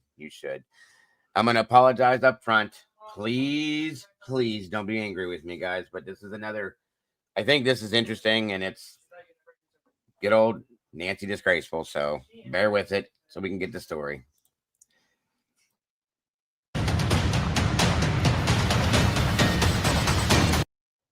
I have to step away real quick as this is playing. I'll be right back, though, Dylan. So if you don't hear from me for a second, that's why. I'll be right back. Following the tailgate, tensions rise as Brianna shares with her mother the intense arguments she has been having with her friends while they all stay in the same apartment. These disputes set the stage for the unimaginable. Breaking news tonight, a tailgate party shock. A gorgeous, young, glamorous Texas A&M honor student. Look at her. Beautiful on the inside and the outside. Brianna is dead. And in the wake of her death, a stranger, a passerby, finds her dead on the street. Her so-called friends all clam up. They go radio silent. They won't answer phone calls. They won't speak to her mother. They vanish to the four corners of the earth. Why? What happened to Brianna. That night, that day, her mother, Stephanie, had a premonition that Brianna should not go to the tailgate party with these friends. But it was a huge party, and Brianna had been home for Thanksgiving with her family, just so happy. She was already heading to law school. At this young age, she was so smart, she had taken classes ahead and had advanced quickly through Texas A&M. She was an Aggie. She was looking forward to taking the LSAT. She was ordering her Aggie ring with her mom. And suddenly she's dead. I'm Nancy Grace. This is Crime Stories. I want to thank you for being with us tonight. Tonight is important because the Austin PD are telling me that there's nothing suspicious about this case. And I call BS. Joining us tonight is a very special guest, a woman I've looked forward to speaking to. It's Brianna Aguilera's mother, Stephanie Rodriguez. Who wants to take Bex to see how long it's going to take Nancy to bring up the twins? Watch. Drives me nuts when she does that. Ms. Rodriguez, thank you for being with us. Hello, thank you. I do not believe your daughter, your beautiful girl, committed suicide. I want to start at the beginning. She came home for Thanksgiving. She had a wonderful time. She was happy, and she wanted to go to this big Longhorn showdown, big rivalry football game. What happened? So she came home for Thanksgiving. We enjoyed it. You know, she was a great big sister. She took her little brothers to the movies. She liked being happy. She was the life of the party.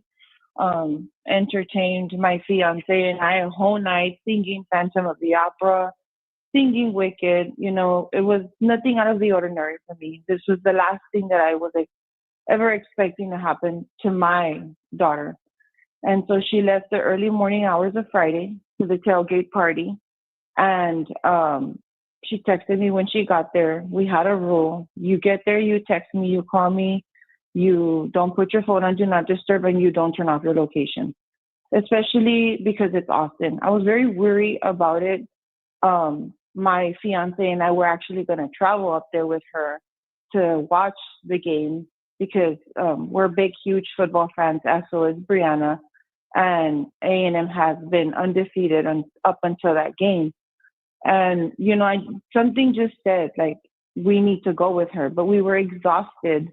I'm a travel nurse, and he works out of town too, traveling also. So we just didn't make it. You know, we said, okay, well, no, we'll watch her from home. But please be safe. You know, text us if anything. Text us if anything. Don't trust anyone. And she said, yes, Mom, I know. So shortly, one thing led to the other. You know, she FaceTimed me the way that we had rules, showed me her outfit, was excited, was happy to be in Austin with her friends. But then shortly after 4 p.m., which was the last conversation I had with her, at 6 p.m., her phone went on Do Not Disturb, which to me was skeptical because that was one of our rules. But, you know, I had her on location, so I knew her whereabouts.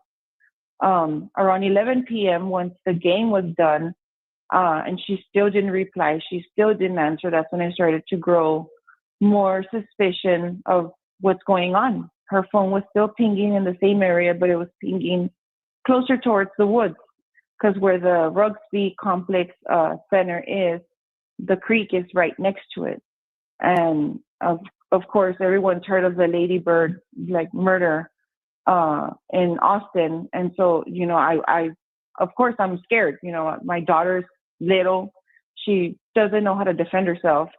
And I just said, something's not right. So I made a call to Austin PD and I said, look, I'm looking for my daughter. She's not answering. She's not picking up. Can you please send someone to go and check the property, like whatever's going on, just to make sure that she's okay, or that she didn't lose her phone, or that she's not, passed out by a creek. And so they told me that I had to wait 24 hours before I could file a missing persons report. I said, you all cannot even do a welfare check? And they said, no. I said, well, I have the location where she's at. So they said, no, she's probably intoxicated, and, she'll wake up and she'll call you in the morning. Whoa. Stephanie, wait a minute. So Austin PD tells you she's probably drunk? Yeah. Mm-hmm. And then she'll probably turn up in the morning. Lying on the PD steps, screaming. You see your daughter's phone pinging near a creek? She's not supposed to be near a creek. No. Wasn't the phone found in one of the friends' purse? Yes. Mm-hmm. Because I gave them the coordinates. Why? And I gave them the location. Why would Brianna give her phone to a friend? I mean, you can't pry the phone out of my twin's hands. That would not happen. Exactly. She never did. And that's what, to me, was very, very skeptical. And I didn't believe it when they told me the following day that I still prompted Austin PD to go and try to look for my daughter, because this had already happened. By the time that I was calling in again. Did you say something, bud? Yeah, so her phone was found with somebody else. That's how I heard it. Okay. Do we know? Did she actually go to the game, or did she just tailgate? I'm gathering that that she. I don't know for sure. It sounded like she went and did both, but I don't know for sure. Because to an extent, that would explain why the phones would start acting funny, because you would have 93,000 plus people there. Mm-hmm. That would explain it. But as soon as you would have the location that it's by a creek and it's just kind of sitting there, and then all of a sudden she's dead and the phone is in another person's purse, that would be suspicious to me. And I was able to find a statement from Austin PD on it. Okay. What do you got there? So said multiple detectives continue to interview witnesses, gather evidence, and work carefully through the details of the incident. At this stage in the investigation, the facts obtained do not indicate that this is a homicide. This case continues to be treated strictly as a death investigation, and there is no evidence to suggest or support any suspicious or criminal circumstances surrounding Miss Aguilera's passing. So, Police 101. But the lead investigator called it a possible suicide, though, and he shouldn't have said that. So, I mean, if there's any police officers or investigators in the chat that work homicides, Senor was asked. Correct me if I'm wrong, but every case is supposed to be treated as a homicide until proven otherwise in these particular circumstances. I think that's what I was going to say. From my understanding and from what I've encountered, that's what I thought too. That unless it's like, somebody passes in their sleep and they're 85 years old, then you know what I mean? Yeah. When it comes to something like this, though, it's always looked at, in my opinion, first as a possible homicide before, and then they go while they're investigating things like that. So. Yeah, and there is absolutely no reason to not rule this as a homicide. And I think we need to see for sure at least the toxicology and the autopsy results as well. And when you factor in the fact that she was making plans, that kind of rules out suicide. Mm-hmm. Welcome, Robert. You add on to the fact that she was a straight A student. There is no signs of slipping up. Right. I mean, yeah, absolutely. at this stage, you would be able to backtrack and see, okay, here was the slide. Here's the slide, and there she was beginning to lack. Okay, something was going on that was caused that led up to this. You would see signs that I would imagine. whether it be a hindsight 2020 situation. Right. Patty said, someone said earlier she was kicked out of the tailgate party. And then that's what Senor Wazowski said, exactly that. Always assume foul play until you find out otherwise, like you said. So yes. All right, Cass. That's my question, Kat, is that where were her friends? She had to have friends there. Why were they not paying attention? You know what I'm saying? And where were they? Where was everybody? That's a big question. Thank you, Robert. Appreciate that. Just for being you. Well, thank you, sir. 7. We're almost there, guys. 3 more and we'll hit the goal. Awesome, Robert. Thank you so much, brother. Very generous, and I appreciate that statement very much. So yeah. A lot of questions with this one so far. And I'm glad that we're able to hear from her mother. I might reach out to her mom and see if she'd be interested in doing an interview. And expressing her story, her side of the story a little bit more. You know what I'm saying? Yeah. See what she has to say. I've done that before in situations like this and see if she's willing. So, especially considering she asked to have I don't know if you guys caught that. Excuse me. She asked for the detective to be replaced, the lead detective she wanted a new lead detective. Okay. And they said no, like, that ain't cool. That is not cool at all. There's reasons why. And here's the thing. If they would have given her put a new lead detective on the case and he still came out with the same result, then that's when we have the issue, or that's when there's not an issue. The fact that they don't want to do it right away bothers me. Senior says, as an investigator, I would have dug deep into the mom's statement about the fight. 100%. And there were text messages about this, Senior, and the investigator completely disregarded it. So I don't get that. As an investigator, that would be the first thing I would want to look at. You know what I mean, Dylan? The first thing. Oh yeah.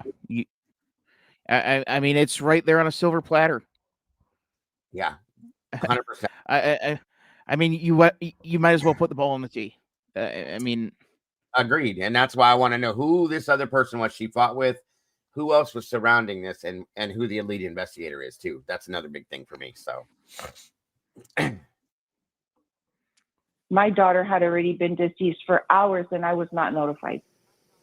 When did you find out that your daughter had passed? I found out Saturday, that same Saturday at 4 p.m. in the afternoon. After they had already done a search in that area, found my daughter's phone in her friend's purse. After they instructed me to call all the jails in Austin. I'm not familiar with the area. To begin with, I don't like that city. And I had already called all the hospitals to make sure that she hadn't been, sent in or was injured or whatnot. So wait a minute. Let me understand, Mrs. Rodriguez, that the PD had you calling jails looking for your honor student grad that was on an accelerated program to get through undergrad to get to law school. They told you to call the jails and the hospitals, and all the time your daughter is in the morgue? Exactly. Yes.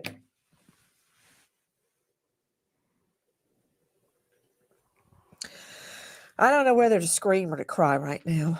So, okay. When did they finally call you? When did you say? When I got the news, that's exactly what I did. I yelled. I said, it's not true. You have the wrong person.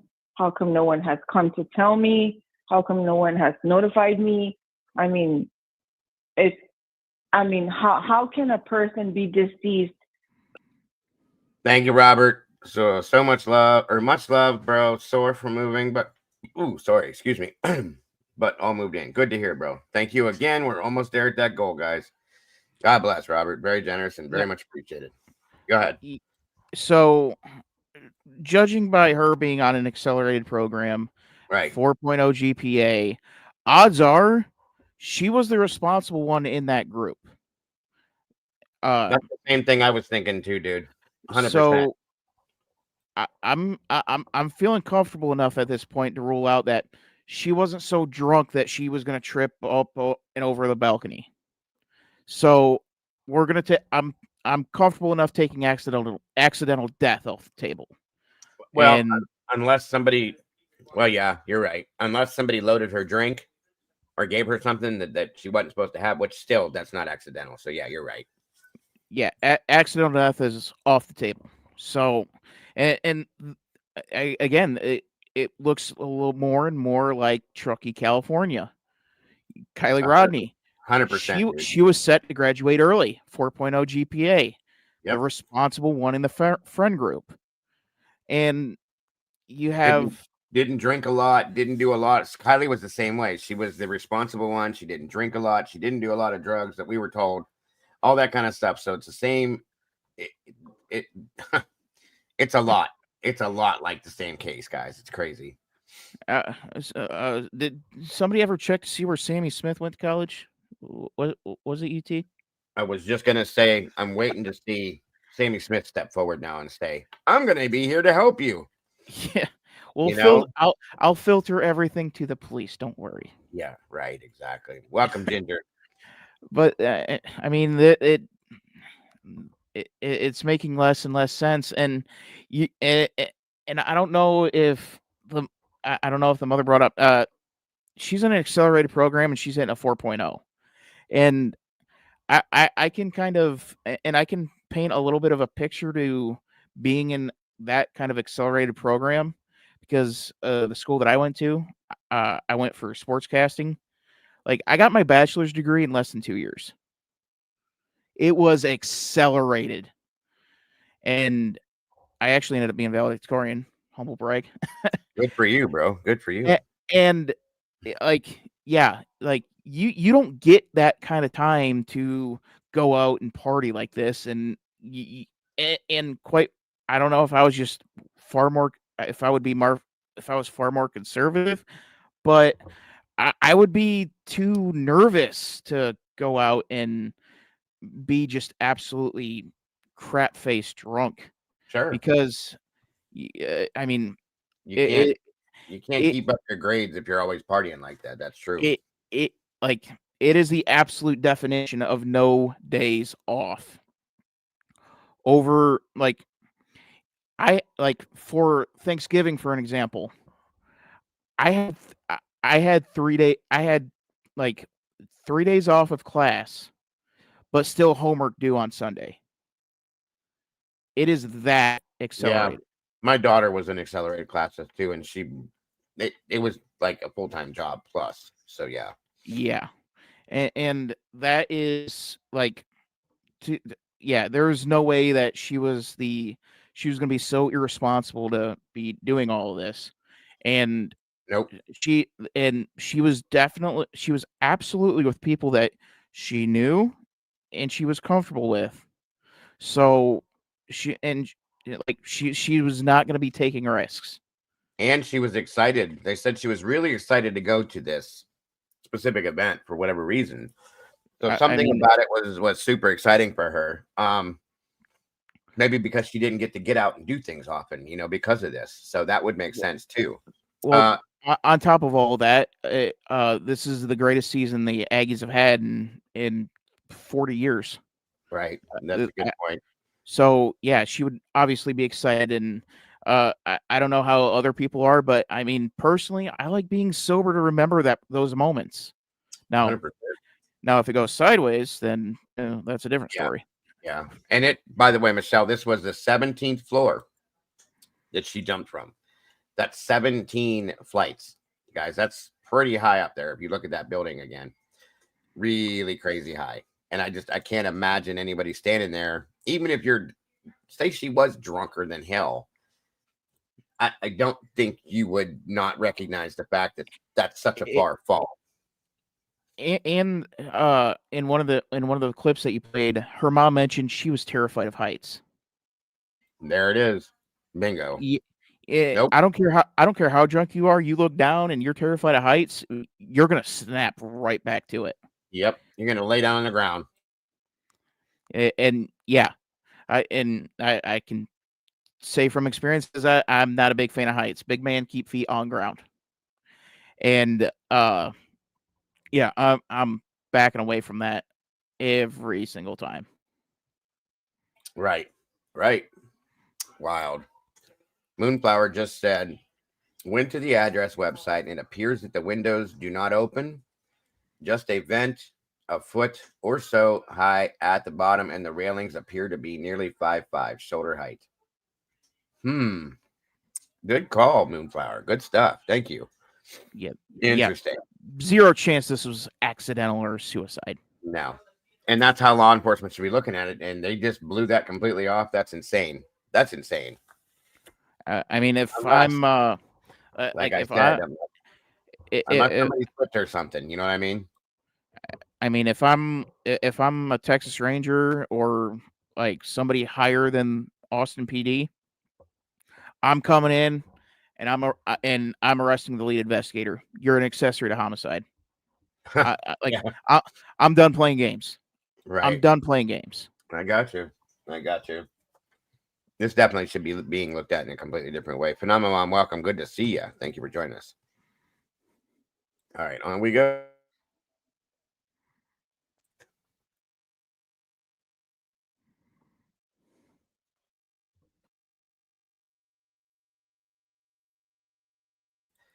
So she supposedly jumped from the top floor of 17th to I think that's the top, and if that's the case, yeah. I just don't believe it, Michelle. I don't believe it. I mean, the fact He had been pronounced at around 12:56 to 1 a.m. in the morning, and this is already 4 p.m. that same day in the afternoon. How? Whoa! I thought it was 4 a.m. So they didn't get a hold of her family till like 14 or 15 hours later. Why? Wow, that's crazy. So I can go.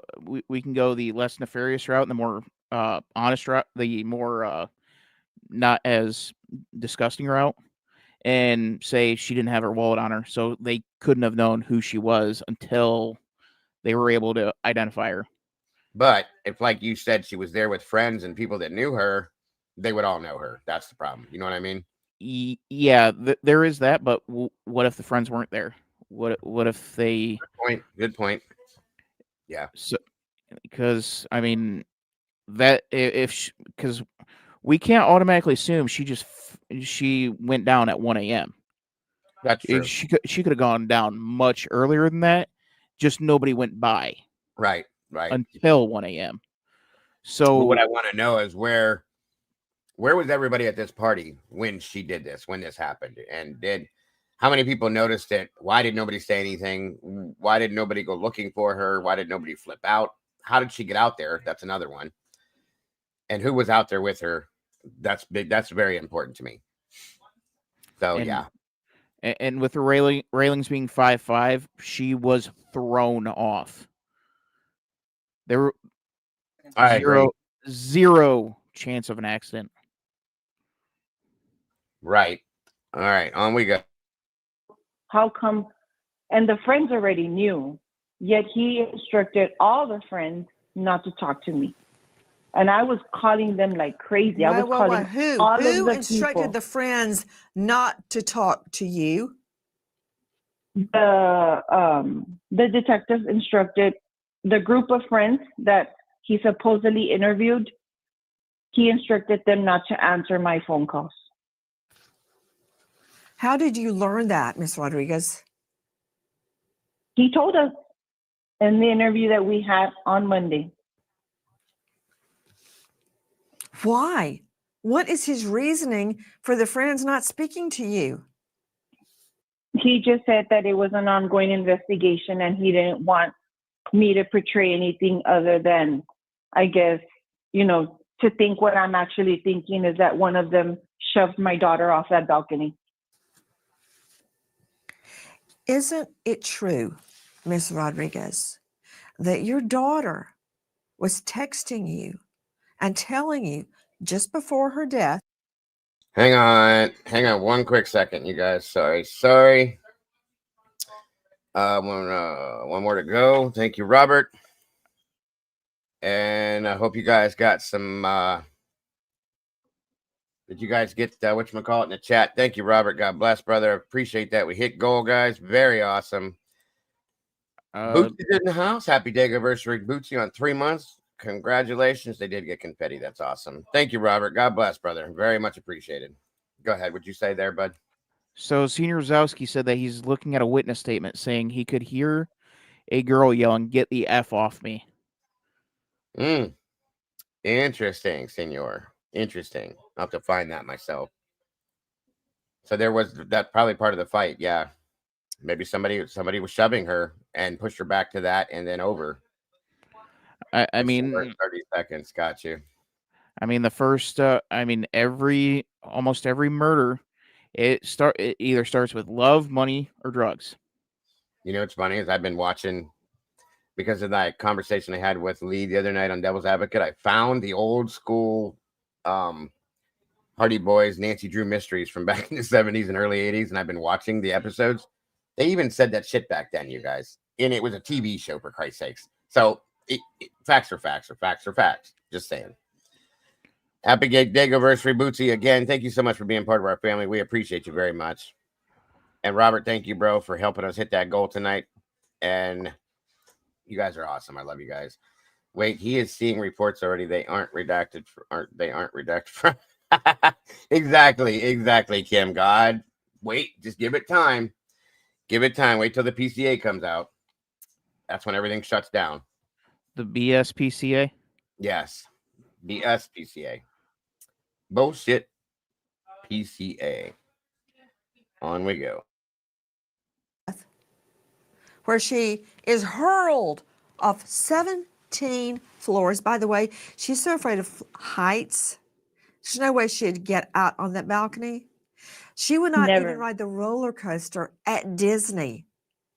Never. She would not. All Not the even friends the went House of over and Cards. over and over, and she waited down on the ground because she's afraid of Yes. heights. Isn't that true?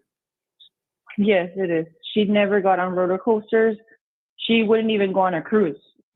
We had actually planned a cruise for this Thanksgiving, and I had to cancel it because she absolutely said, "I'm not going to go. Like, what if I fall off?" You know, she was very involved, like, and she was always on TikTok. That is insane. She knew a lot about everything, especially studying law, and she was at the Bush School in Texas A&M.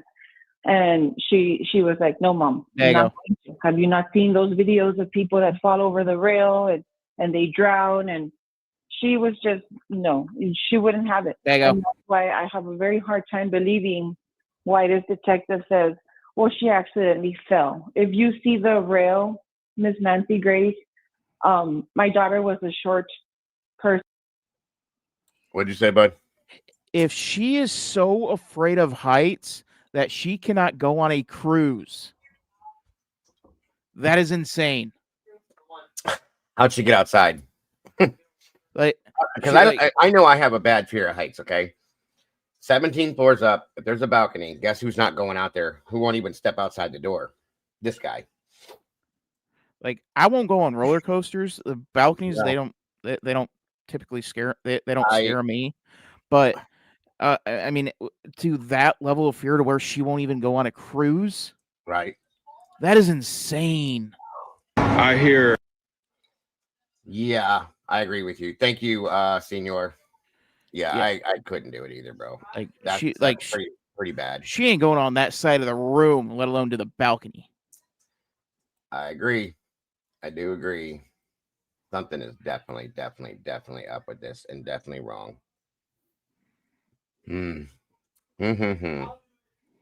Craziness. Thank you, Senor. I got that. We'll go through that next. On we go. And she was a small frame girl. There's no way. She took a picture of herself with the other girls, and the rail is up to her shoulder. Someone had to have picked her up and pushed her over. Listen. Austin PD recovers Brianna's phone, though they haven't said where, returning the device to her grieving mother. Stephanie says her daughter's texts indicate she got into a fight with one of the other girls staying at Rio 21 Friday night. When she highlights the texts to an officer, he tells her they are not investigating Brianna's death as a homicide. I just want. All right, I got my answer. Okay. I got my answer on that. It was with the apartment situation. It was that night in that room. She was having a problem with somebody on that night in that room. Okay. So good point. that was the one of the questions I needed answered, and I just got it answered. So yeah, that girl, whoever that is, we need a dark room with the light that kind of swings in the middle. There's no way she jumped. No way, in my opinion. I don't believe it. The railing was taller than her. 100%. And for that to be at her shoulder, though, that's the thing. I think she was probably even shorter than that because she doesn't look like she's any taller than like 5'3". She would literally have to be lifted and flipped over. Okay. And the whole afraid of heights thing, Cat RT, the reason why that's being stated is because somebody that has a fear of heights is not going to purposely go out to put themselves near the edge of something that's that high up. If you have a fear of heights, that's why that's been brought up. 100% how I feel about it. Poor thing. I feel so bad for this family. Such a pretty girl. Her life is in front of her, whole life in front of her. And now this. I guarantee you, probably most of the people at this party probably know what happened too. That's the sad part. Every last one of them knows exactly what happened. I definitely agree with you, sir. Do an altercation occurred? Are you saying no? Hey, Mayhem and Miracles. Good to see you, Eminem. Yeah, there was an altercation, yes. 100%. So, like I said, I feel like she was shoved out or drug out or pushed out there.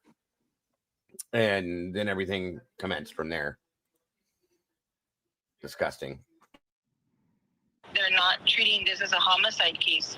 Someone did something to my daughter. That from WOAI. I'm very curious, Ms. Rodriguez. Your daughter's phone was found in the purse of one of her friends. Where was the purse? The purse was by the creek next to the complex center where the tailgate party was at. So someone put the phone in the purse and threw it down toward a creek. Someone took the phone from my daughter, put it on Do Not Disturb, and somehow ended up by a creek. Yes. Also, there was a fight between Brianna Aguilera and friends just before her death. Yes, there was a fight between Brianna and her friend. Well, what I thought was her friend. And it's clear in Day and Night because her boyfriend was the one stating, that there had been an altercation between her and Brianna because she kept sending videos to Brianna's boyfriend, Aldo, of Brianna being around other guys. But, it's a tailgate party. It's not all going to be all women, And I think at this point, it was just consistently jealousy. They were jealous of my daughter. I had already told Brianna I never liked those two girls that she was hanging out with. Her boyfriend didn't like them either, and a lot of people in Brianna's friend group didn't like them, which prompted a lot of people not to even go to that tailgate party with my daughter. Oh my goodness. They just didn't have a good feeling about those two girls. They took her phone away, and one thing led to the other. Now, there was a fight that happened between my daughter and another girl, and they were all staying in the same apartment that I have actual text messages of, and the detective he disregarded them. Brianna's friends are questioned for the first time at 1 p.m. Saturday, more than 12 hours after she was found dead. The friends were allowed to come and go from the apartment as they pleased and had plenty of time to get their story straight. Stephanie says the group Jesus, Excuse me? sounds just like Idaho. Just like Idaho. Wow. This is far worse than Idaho. At least we Mm, know at least the police weren't involved until 8 hours later. yeah, right. And the So, boyfriend, we got the boyfriend issue too now. yeah, the boyfriend, 2 girlfriends. I mean, And you it got just your blows my mind that the police officer, the detective, refuses to look at it that way. I mean, good lord, Could be. Chief Wiggum would be more effective than these clowns. Yeah, agreed. And that very well could be Kim. You know what I mean? It is. We probably could solve this one, Kat. On we go. Group of 14 refuses to speak to her, and the person who lives there has now vacated the apartment. That from KSAT. Vacated the apartment. Wow. They've moved out, folks. Yeah. Yep. There's part of your answer right there. I want to know who the. Let me put down in my notes. Who lived in apartment?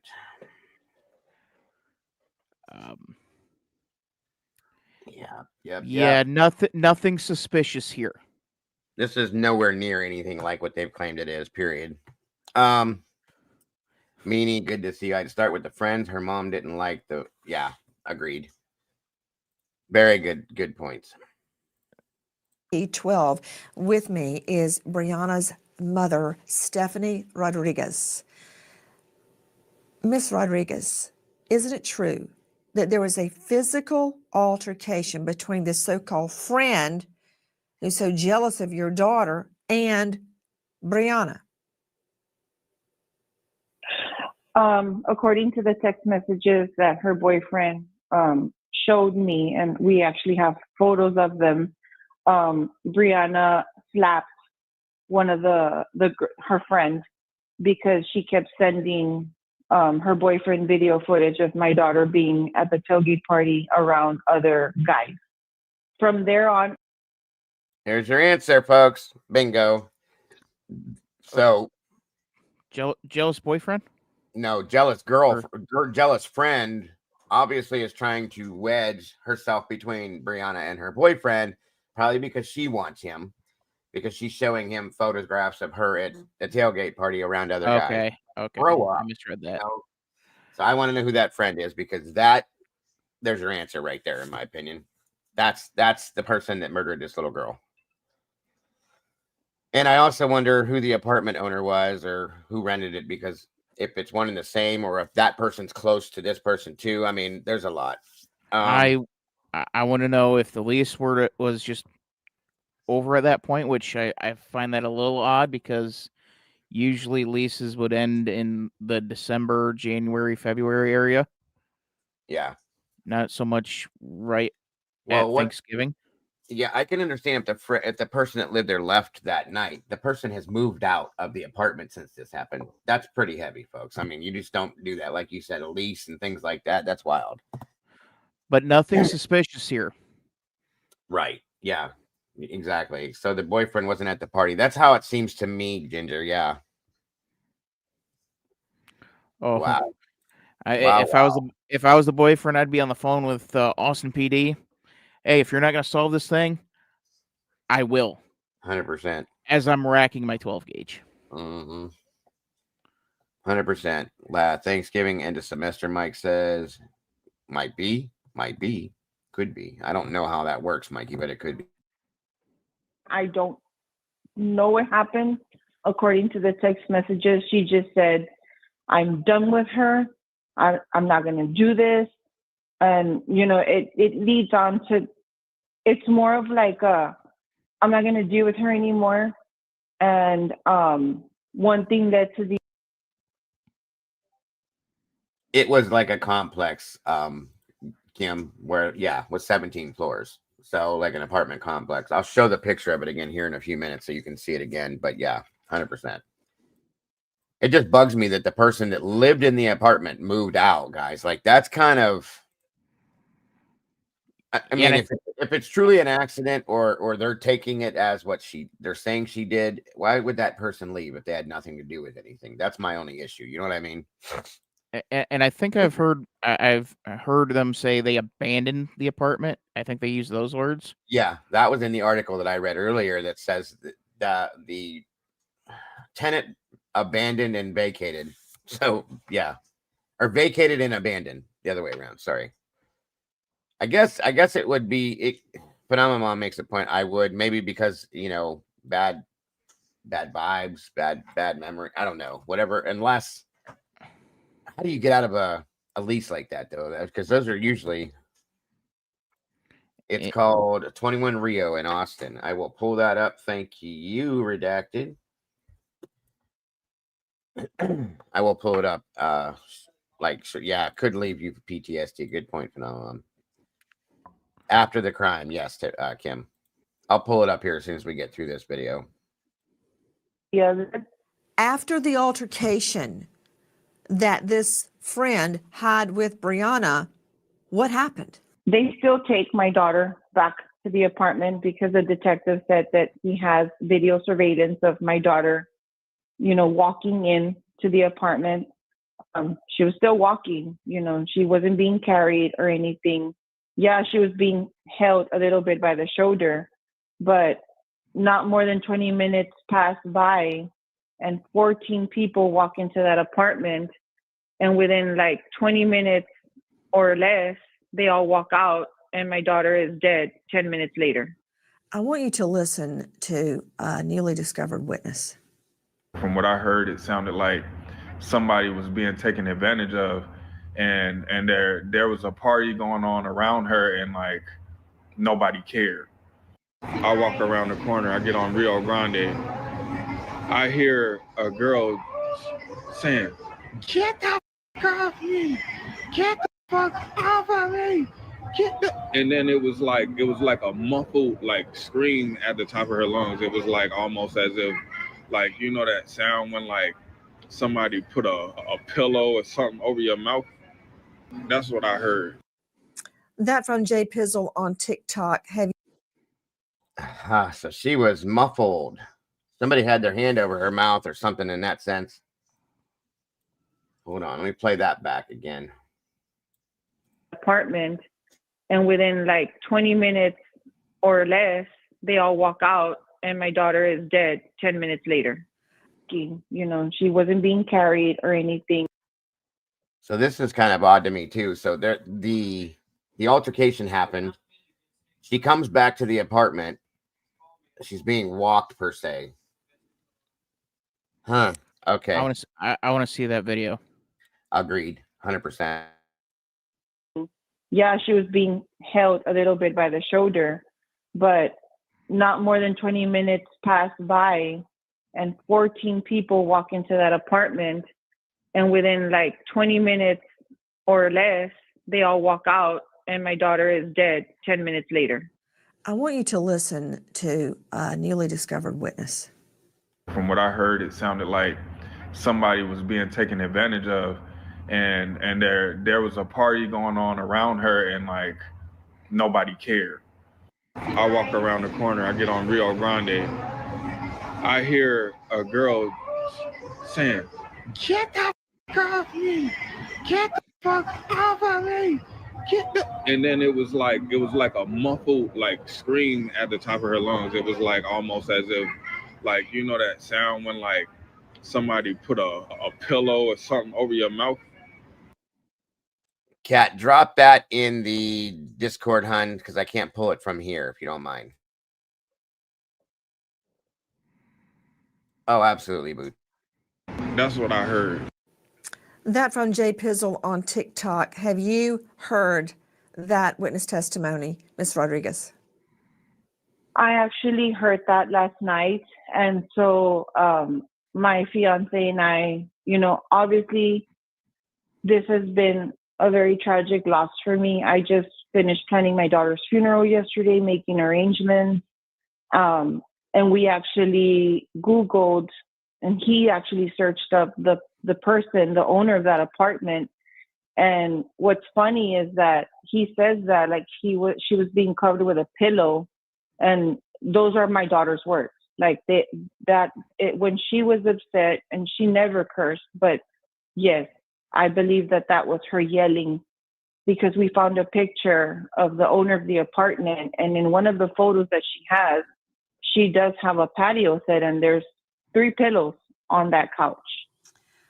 A lot of people are not buying the claim of suicide along with Ms. Rodriguez. What will it take for Austin PD to come to their senses? It was ruled a suicide, but there's a lot of people that are obviously asking a lot of questions about what could have happened here, right? I mean, she was there for the game in town, and then all of a sudden, that's the ruling on this. Now, there's a lot of people who have different opinions on what happened. That's one of the reasons why we're doing this story, because we want to know what you think, because it is strange, right? Of course, we don't know for sure, but according to those initial reports, this is what happened. So Aguilera's mom has said on social media she didn't think that her daughter was suicidal or anything like that. So she is very suspicious as well. That's from Robbie C_TV on Instagram. That's just one of hundreds of citizens speaking out that something stinks. Yet Austin PD is digging in that there's nothing. That's what I read earlier, I think. Yeah, Saturday, November 29th at 12:47 a.m., Austin PD officers responded to a report of an unresponsive individual at 2101 Rio Grande Street. At this time, the incident is not being investigated as a homicide, and there are no indications of suspicious circumstances. The investigation remains ongoing. Statement from Austin PD. And there's your answer, Kim, for that. It was November 29th. Probably, yeah. So started on the 28th, and the 29th is when it conceded. Yeah, that's weird too. Kaylee was moving there. That's crazy, you guys. That is crazy. Never even thought of that. Good call, Kim. Wow. Odd at all here. Ms. Rodriguez, is I do want to add one more thing. Go ahead. So typically, if she, like her mom said, if she's not typically one to cuss and she's dropping F-bombs left and right, that tells me she is a whole nother level of terrified or angry. I'm gonna guess, Dylan. In this case, terrified. Yeah, and to me, okay, she's not very big. I get it, but I'm gonna almost guarantee there's 2 people, at least 2 people, that are involved in this that may have grabbed her. She's screaming, "Get off me! Get the F off me! Get the hell off me!" Whatever. Grabbed her, and okay, that makes sense to me now. Very likely could have been 2 people. At least 2 people, I'm going to think. I can't see one person fighting with her and her fighting back and subsiding her enough to get her over the railing. Do you know what I'm saying? So I'm going to go with at least 2 people involved in the physical side to this. Yeah, minimum 2 people. Mm-hmm. That's my opinion too, 100%. So we need names of people that were there. I want to find out everybody that was there. I'm gonna look at social media too. They're probably all shut down right now, but you know that's just what they do. Excuse me, sorry, you guys. Are none of the friends answering your calls or trying to comfort you? Did any of them come to her funeral? And is it true that the person living in the apartment left? Yeah, I have the 2 friends that I believe were involved in this altercation with my daughter and might have had the power of shoving her body Well, there it is. She said 2. So out that balcony floor. They tried to contact me Sunday in the afternoon, but by that time I didn't need to talk to them. Ms. Nancy Grace, what for? They should have called me. In those messages, the boyfriend keeps telling them, call her mom, call her mom, call her mom. I did not receive not one call. Still, Saturday morning, he's still asking, where's Brianna? and they're like, we don't know. And then it goes further on to detailed messages saying that the girl's parents were aware that my daughter was missing, and they said, well, it's not our responsibility, to make the call to 911. So finally, I guess someone cracks down and. What? Oh my God, you guys. Not our responsibility to make the call to 911. I can't with this. I can't. Like, are you kidding me? Whose responsibility is it then to call 911 if you see somebody get thrown over? Oh, well, that's probably why, because you didn't want to have to be that witness. I would only hope so, meaning that way she didn't have to suffer. But Jesus criminy. Not my responsibility to call 911. Once again, sounds familiar. Maybe not in the same words, but damn. They call 911 and they learn about the death of my daughter before me. This is around like 10 a.m. No one calls me. No one says anything.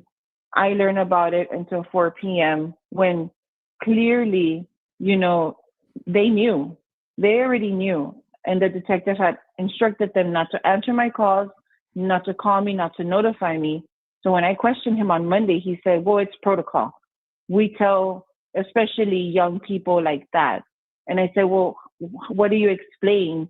How can you explain to me why the person that was living in that apartment vacated? And he said, how do you know that? And I said, because one of the friends tried to reach out to me to tell me that, my daughter's things were in her car. They had given the keys to some random stranger, and that person didn't even want to show his face when my sister showed up to pick up my daughter's keys, to pick up the car. Austin PD did a horrible job. They released my daughter's phone to her friend, and we actually voluntarily gave it back to them so they could search it for evidence. And, all of this just doesn't make sense. It doesn't make sense. And when I asked them, how is it that, so then the person that was living in the apartment, why did she leave? Because in the message I have from the friend, it says clearly the apartment was emptied out. She left. She moved out. Yet I have the father on Monday trying to call me to give me an explanation why his daughter moved out. What was his explanation? I didn't talk to him. At that point, I was like, I'm going to lawyer up. I'm not going to hear any more of these stories. I'm not going to deal with this. There's so many inconsistencies. Did you guys catch the part where she said that law enforcement told everybody to ignore calls from her and do not reach out to her? Wow. That kind of feels illegal. I mean, you can't. That's not protocol. I'm sorry. That's bullshit is what that is, in my opinion. Now I really want to know the name of this person that owned the apartment. I do too. They vacated, moved everything over a period of like 24 hours. Jesus Christ. Yeah, that's nuts. Not Cleaned suspicious at all. She means that they cleaned everything out, Kat, and completely moved out and completely abandoned and vacated the apartment, and everything's gone. This is crazy. Why is the detective not looking at this as a issue that this person moved out like that? Why are they not saying anything? Again, I want to know who the lead. Yeah, I'm going to be looking into this for sure. For sure. And Austin PD and that detective Marshall, all he said was, well, it's very traumatic, what happened. So it's not normal for a person to move out. And I told him, Mr. Marshall, my daughter lives in A&M, and this is the second time that we have moved her from one apartment complex to the next. It's very hard to get out of a lease. You have to find someone to sublease your lease in order to get out. There you go. No, you're okay. There was a party at the apartment, Kim. It's okay about the questions. There was a tailgate party, and then they all went to this apartment after the fact. And to get out of the, like she just said, it's very difficult to get out of the lease, like we said. So, again, who did they know to be able to get them out of the lease like that? Because that just doesn't happen. You know what I mean? Usually that's a court. Yeah, that's not an easy. That's not an easy task, and Right. especially not one that gets done in 24 hours. Yep. Yes. I mean, I you agree. look at the squatting issues all over the country. I Right. mean, it is a long, expensive process. Yeah, I think like And Tim's right. Only the landlord would be somebody to allow for that, and considering what they're going to lose out on, like that's pretty wild. so now I want to know. I want to know who the landlord is. I want to know. I want to know who those two friends are. I want to see the camera, and it's Unless this. somebody paid out the lease, dude. Somebody could have paid the lease out till the end of the lease, which that's depending on how long. That's kind of expensive at times. So, or typically is right. She could still be paying. Just move the hell out. You know what I mean? That has happened. I've seen that happen in the past before in different circumstances of people that I knew that couldn't get out of the lease, and they ended up having to pay for their lease, the remainder of their lease, as well as their current rent too. Interesting. Either way, to move out that fast is still crazy. Yeah. And mind you, where she was living, the girl, it wasn't cheap, you know. So I just don't understand the theoretic mystery to them. I don't understand how they can say so easily, oh yes, it's very normal for people to move out. It's normal to move out when you're guilty and you're hiding something. Yes. But they had not checked cameras. Or if the lease was up, which it doesn't sound like it was. Let me ask you, Ms. Rodriguez, was Brianna ever bipolar? Had she ever been treated for depression? Had she ever Never. self-harmed? Was she depressed? Tell me about her. Never. My daughter was full of life. If anything, you know, she was a cheerleader her whole life. She loved to cheer. She loved to be around people. She was so energetic. She kept insisting to me that she was going to graduate early. She was already talking to me about taking the LSAT next year. We were getting ready to order her Aggie ring this next semester. Yeah, this just happened, Donnie. She had just completed 5 classes, which was a big deal, you know, for her, because I actually wanted to pick her up the week prior for a break, but she said, I can't miss class, Mom, on Monday, because if I miss class on Monday, then I'm not going to get an A anymore. I have to do a presentation in person. So I said, okay, Brianna, then, you know, when do you want me to pick you up? And she said, no, Mom, don't worry. Aldo's going to take me home, her boyfriend. So she actually cut short, you know, her vacation because that's just how studious she was. She loved life. She loved her dog. She had a Yorkie. She has a Yorkie named Ava. She had taken her with her to College Station. She loved going on walks with her to Starbucks. She was so studious. When she was studying, that's the only time her phone was on Do Not Disturb, or when she was in class. She never, ever put that phone on Do Not Disturb.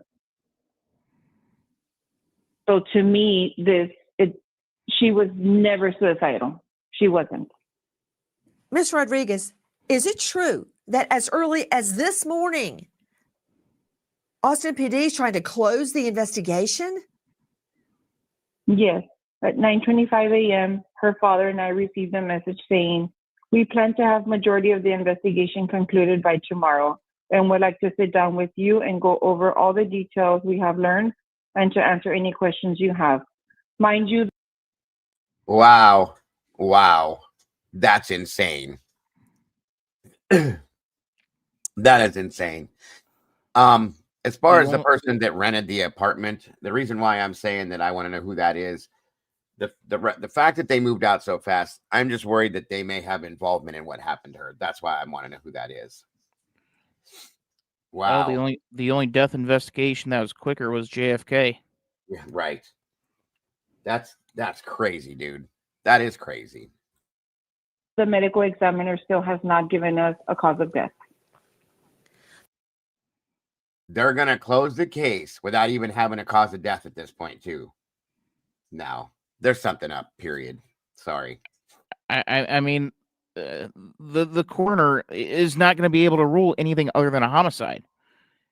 It doesn't have the coroner does not have the ability to rule accidental death. They can't rule they in this particular case they can't rule suicide. Right. I'm So wow. it has to be a homicide. Well, we'll see what law enforcement pushes or allows for this. I mean, the way they're doing it now, I wouldn't have any doubts that they would be involved in with what the medical examiner has to say. I'll just say it that way. Since the 29th of November, This happened Friday night, Saturday morning. Yeah, the November 29th. So just literally, it just happened. And they're going to close it already. This is insane. This is disgusting. I'm sorry. I feel so bad for this mother. That's kind of what I'm thinking too, Kim. That's exactly what I'm thinking. I'd like to know who the friend is, or so-called friend. The friends that the mom's talking about. That's who I want to know who that is now. I mean, if I'm the mom, I'm dropping names. 100%. 100%. I mean, I'm not using this friend, that friend. I'm dropping names. It's Janny, it's Judy, it's Donnie, it's Ricky. At this point, yes, I agree with you. That's what I was just about to point out. How can they determine no foul play when they don't even have a COD, cause of death? She could have been strangled, for all I know, or suffocated with one of those pillows and thrown over the edge. That's what my big issue with this is that there's no cause of death. You have no way to be able to call this suicide, homicide, any side. You don't know. And they're going to close it out with that too. That's nuts. In the coroner, and like I said, the coroner, they in this particular case cannot rule it a suicide. Right. And because in this particular case, you need context for suicide. Yeah. Redacted's right too. Even if the apartment tenant had nothing to do with it, the furnishings and the items or anything in the apartment could have held evidence, and they were allowed to clean out the apartment and take off with everything. Unreal. I mean, the mother, I believe, has an attorney. Henry. I mean, if I'm a Texas Ranger, sheriff, FBI, I'm walking right into that Austin PD station. All right, everybody here, you're under arrest for covering up a murder. Yeah, everybody, like I said with Idaho, in my opinion, at this juncture, when they found her, everybody that was there should have been detained, taken separately to different places, interrogated, swabbed, whatever, just in case, and printed. But none of that happened, obviously. Unreal.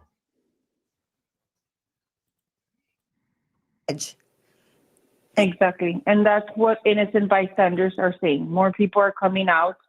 They're hearing the story.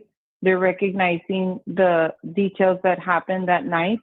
And they were passing by. And there's two people in particular that have already come out and posted a video on TikTok and said, we heard that fight. And it sounded like she was fighting for her life. And then she was being covered by a pillow, like muffled sounds. And then minutes later, we see ambulances on the scene because not even her friends called, 911. It was innocent bystanders. Ms. Rodriguez, we're not letting go of Brianna's death until we know what happened in that high rise.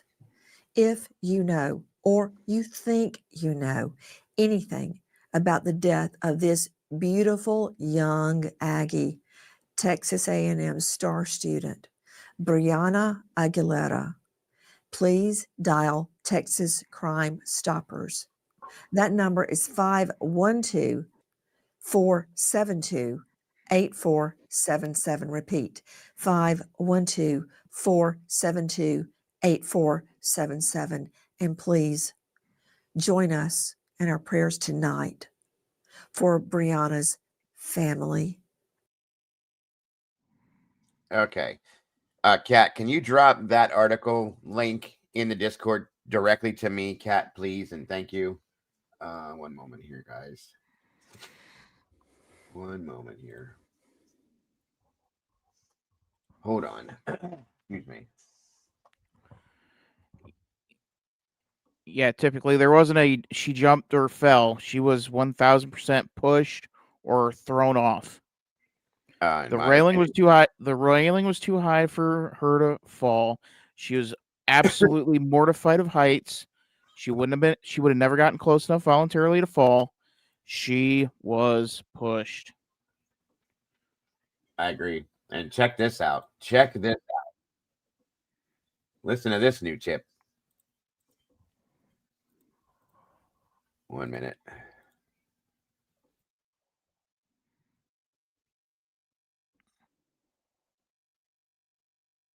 Brianna Aguilera, a student at Texas A&M, was found dead hours after a football tailgate in Austin, Texas. And here is what we know. Brianna attended a tailgate on Friday, which was November 28th, reportedly getting kicked out after becoming too intoxicated, and then later returned to a friend's apartment. Brianna's mother says she stopped responding to her phone around 6 p.m. that night. Hours later, she was found outside of the apartment complex, unresponsive, and police are not investigating this as a homicide, telling her mother that. That's a new detail. She stopped responding to her phone at 6 p.m. that night. Jesus. So this could have happened.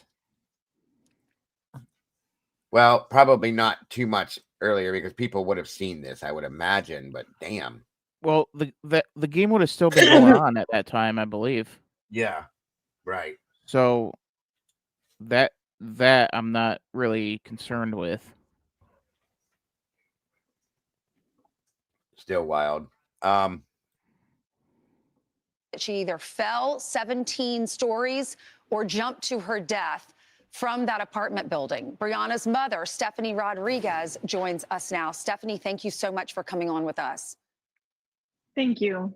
I know that you never thought you would be in this situation. As a mother, my heart goes out to you. So we all apologize, and we're so sorry for what you're going through. But tell us what you know. What happened that day? My daughter attended the tailgate. She left happily. She had just come home from College Station. We were expecting her around this time next week to stay for a month and a half. She left in the early hours of Friday around 8:30 a.m., arrived in Austin with her friends. She told me she had gotten there. She had shown me her outfit. She FaceTimed me. It was a rule. She was not allowed to put her phone on Do Not Disturb or even ever change her location. So when she stopped responding to my calls, which was around 6 p.m., that I noticed that her phone was on Do Not Disturb, I found it very skeptical. Brianna would never do that. And so I just felt, I said, okay, maybe she's at the tailgate party. Her boyfriend didn't go with her. They're having issues. That's ultimately what I thought. But at the point of it being 11 p.m. Wait till you hear where they found the phone, folks. That's coming up. Listen to this. And her not responding, her phone still pinging in the same area, but now in the woods. That's when I grew more speculation that was not right. I called Austin PD. I asked them to go to the scene of the tailgate party, but they told me that since it wasn't 24 hours that she had been missing, they couldn't go. Right. The phone was found in the woods near a creek. Wow. That wouldn't be under missing persons either. That would be a wellness check. Yep. Now I'm wondering how far out was the fix in? That's a good point. That's a very good point. And it almost sounds like somebody like threw the phone to keep it away from her, possibly at some point, maybe. You know what I mean? Yeah, I mean, that's very wild. Yeah. I don't know. See, that's what I'm saying, Kim. That they said initially that a friend had her phone, but then they found the phone in the woods. So that friend tossed it. It sounds like to me, but I don't know. We don't know for sure. Wild. Very weird. Very weird. Purse wasn't found in room. See, I'm gonna have to look it up, Hemi, to see. They couldn't even do like a welfare check, nothing. And so they said, you have to wait a couple of more hours. And if she doesn't turn up by the morning, then call again. She's probably intoxicated somewhere, asleep. She'll call you in the morning. I did that, but I was still, by a waking creek, up, tossing and turning, checking her location. Right.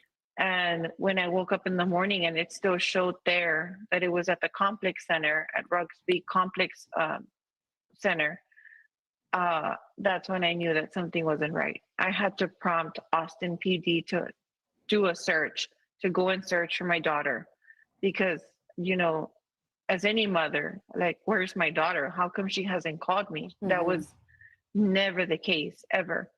And so finally, I came across a female officer who, by the grace of God, she touched her heart. And she was a mother too. And I said, please, like, I haven't spoken to my daughter since 4 p.m. yesterday. Like, this is almost going to be like 24 hours. Can you please go and search for her phone? It was pinging off the same place, but now in the woods by a creek. We have all heard of the creek, murders and women and men turning up in creeks by, that's the same area. I don't know what it's called. 100%. Same shit that we just covered. Huh. Wow. That's wild. In Austin, but there's been several murders that have been reported. And so at that point, she sent out a search team. But even at that, the officers I felt they were kind of like racist. They had asked me for the identification of my daughter, what race she was. When I said she was Hispanic, they kind of were like, oh, okay, well, can you send us the coordinates of the phone? Can you send us the picture of where the phone is pinging off? And I mean, I didn't have a problem with. No, it's not Lady Bird Lake. It's the Austin. There was a series of deaths that happened in Austin that looked to be. I covered it because it reminded me of Lady Bird or San Antonio. Sorry, San Antonio. I'm sorry. I don't know why I was thinking Austin. Austin because that's where Lady Bird was. Sorry. Anyway, and we just did that like 2 months ago. So that's just wild that it's like right in that area. Doing that, but that's what they get paid for. So, I mean, there's just been so many inconsistencies with this case. A lot of new details are coming to light. I thought it was San Antonio, Tandy. I thought it was Austin. Hold on. Back up. Freeze. Where's Lady Bird Lake? That's what's confusing me right now. She said Houston has all the deaths. Kat said San Antonio, this is San Antonio, right? But Lady Bird is or in Austin. Okay, that's what I was getting confused. I'm sorry, you guys. Yeah. Okay. Anyway, Lady Bird Lake, Austin, Texas. Again, that what she was talking about is what reminded me of this is Austin. Okay, sorry, I got all flipped backwards, you guys. I'm so sorry. found my daughter's phone eventually in her friend's purse that was thrown in the woods. And shortly after 4 p.m., they called me back and they told me that my daughter's body had been found in a morgue. So where did they find, who took the body to the morgue? Was she on the pavement below the apartment building and her purse and her phone were near a creek? And what are the people inside the apartment? I read that there were 15 people in the apartment with her. Yeah. What did they say? Did they see anything? No one wanted to answer my phone calls. By this time, I had already spoken to her boyfriend. He had given me all the numbers to the people inside the apartment, and no one was answering. I went ahead and called Austin Police Department again, and they weren't giving me any answers.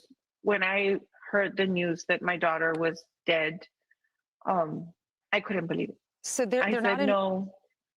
I'm sorry, they're not investigating it as a homicide. Let me read the statement from the No. police. This is At Austin all. Police. They say multiple detectives continue to interview witnesses, gather evidence, and work carefully through the details of this incident. At this stage in the investigation, the facts obtained do not indicate that this is a homicide. This case continues to be treated strictly as a death investigation, and there's no evidence to suggest or support any suspicious or criminal circumstances surrounding Miss Aguilera's passing. The cause of death will be determined by the Travis County Medical Examiner's Office. I know they're waiting on toxicology reports. They're saying it was either accidental death or it was a suicide, but you say your daughter was not suicidal. No, she was not. And even her father and I actually had to travel up to Austin to talk to the investigator, and we actually demanded to be switched detective because he was just very rude. Still super rude. I was planning my daughter's funeral today, and he was like, so do you want to see like where your daughter fell from? And we had been asking that when we were in Austin. Yes. No, I saw what you were saying. San Antonio is wrapped around a lake. They had a serial killer there for a while. They kept finding body. Okay. No, I'm not saying you're wrong. I was getting a couple different things confused, Hemi. That's all, bud. Hey,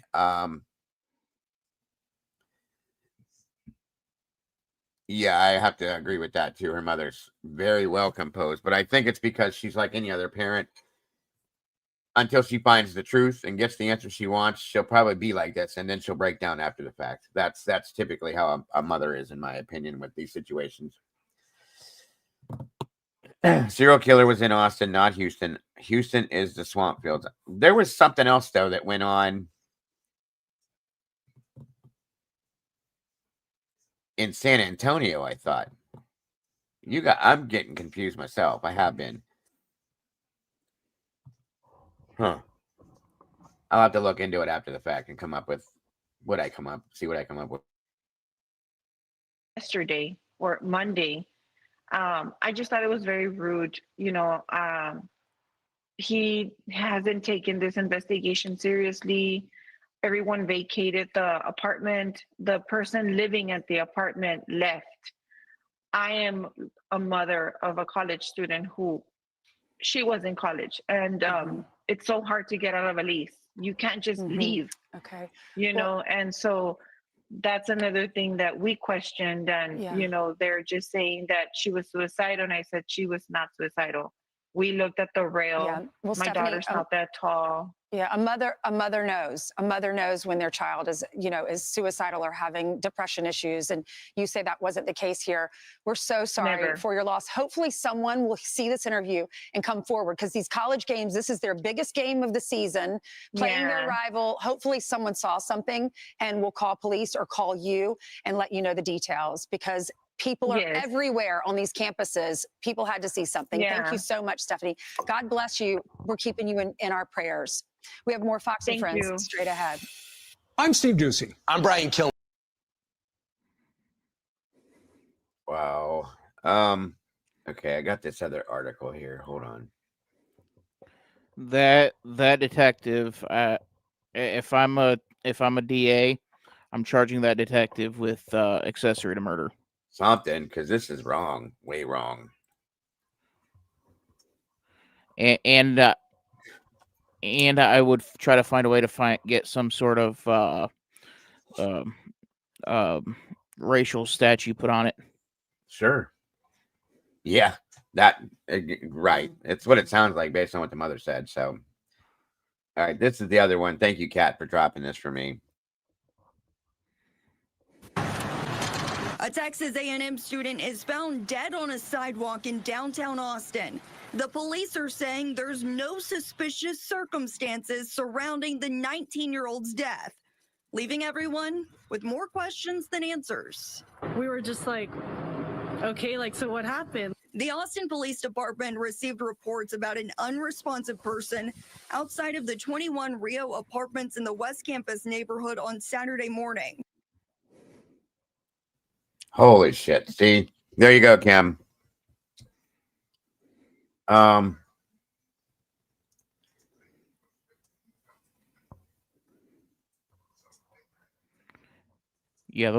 those railings are high. They were at the top. I just counted them. That's 17 based on what it looks like. So yeah. Yeah, those are pretty high. She had to be flipped over it, in my opinion. And if that's the case, then she probably was dropped straight down. Maybe, I don't know, if she was flailing, trying to catch something, but she may be out of ways. Unless she was pushed off. Like, you know what I'm saying? Yeah. That's the very top, though. Jesus God. I don't think it was Contessa, not at all. Not a chance. Not a chance this is suicide. No.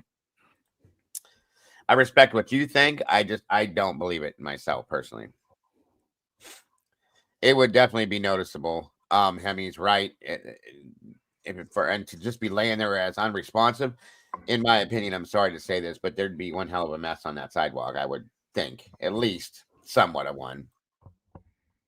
That I don't know, Contessa, and that's what I want to know, what comes back with the autopsy and the toxicology report. Officers arrived to find the body of Brianna Aguilera. We was actually trying to get into the apartment and the whole street was blocked off. UT student Dana Rodriguez says Aguilera was staying in a unit across the hall from her on the 17th floor. So were you? Okay, so she lived in that building across the hall. Building on 17. Okay. You thinking like, oh, this is just like normal party stuff? Do you hear stuff like that a lot here? I do, but this was like kind of different. Rodriguez tells us she heard arguing coming from the apartment, which lines up with what Aguilera's mom reportedly found on her daughter's phone. Text messages showing that the teen was fighting with one of the girls she was staying with that weekend. I heard a lot of running, and then we started hearing screaming and stuff. My parents said that it sounded like, something really bad happened, and that's why we were a little suspicious. APD states that Aguilera's death is not being investigated as a homicide, but Aguilera's mom says she was afraid of heights and wouldn't jump 17 stories. That testimony right there is enough to investigate this as a homicide. So I agree. Again, the investigator here at 1,000% charging with accessory to murder. Yeah, I agree with that. If you're not allowing for an actual police investigation, you're interfering with it at that point. Then. Yep. And like I said, I'm throwing hate statues at it. I'm throwing the entire book. Yeah, if I was a parent, especially when she said, hey, can we put a different detective on this because I'm not comfortable with what's going on, and they ignored it. That's crazy. She lived in College Station. She was only in Austin for the game. Yeah. So she was staying at this place with one of those friends while this was going on. So that's even worse. Any chance that the detective saying it's a death investigation, nothing sus here is a 100%, Lucy. You are right. Jesus. Wow. Craziness. It's possible she fell. I don't think so, because it's pretty protected, like they got the rail covering and everything. You need like a chair or something to kind of leverage yourself. It's here to me. It could have. See, look. Hold on. All right. There is no way that girl fell over that railing. And for her to get up on that railing to have jumped, she had to stand on something else. And see the cushions on this furniture where they're saying they hear muffled noises and stuff. I'm telling you, to me, two people side by side grabbed her and flung her over. That's what I think happened. Honest to God, that's exactly what I feel like. Somebody on each side just grabbed her and, you know what I mean? Yeah. God. Jesus, what a mess. It could have been here for her, so that's why I'm like, it's just really confusing to me. No matter how many times investigators say there's no suspected foul play, Aguilera's mother believes something happened to her daughter, and she wants answers. My condolences to the family. You know, that's something rough that no parent should really have to go through.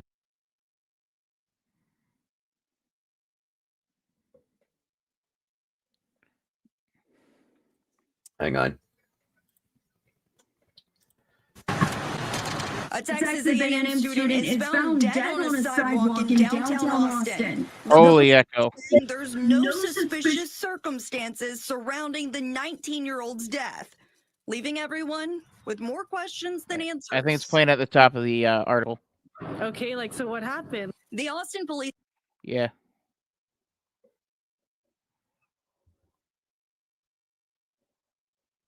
It says it remains open and active. This was up until what she heard this morning, the mother said. They're closing it as of tomorrow, she said. That's crazy to me. I'm sorry. Jesus God, what a disaster this is. I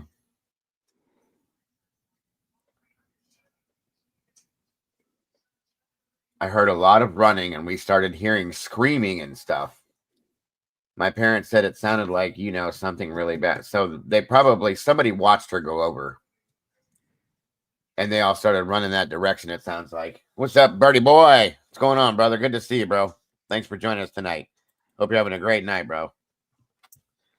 Yeah, this was I'm sorry. This is murder. Absolutely murder. This is not an accident. This is not suicide. This is murder. And there's no conspiracy theory behind that, folks. These two people she was arguing with, the statement from the boyfriend alone is enough. It tells me enough. You know what I'm saying? Yeah, I mean, there no need for the tinfoil hats here. I mean, there's no 100%. Facts are facts. Yeah, I mean, like I said, if I'm a DA, I am charging that detective with accessory to murder. Yeah. we gotta get Hitler's cousin off the case. I want to know who this detective is. I want to look at his track record, see who he is, and see how. Like, there's got to be something of some form of relation to this guy somewhere, some down there. Something's wrong. That they're ready to close this so fast. Going out early tonight. Had a rough day finding. Have a great night, Judy. Thank you so much for joining us. I hope you have a great rest of your night, and I hope to see you tomorrow. I mean, the Sean Daughtry case was closer to suicide. That case still kills me, dude. This is insane.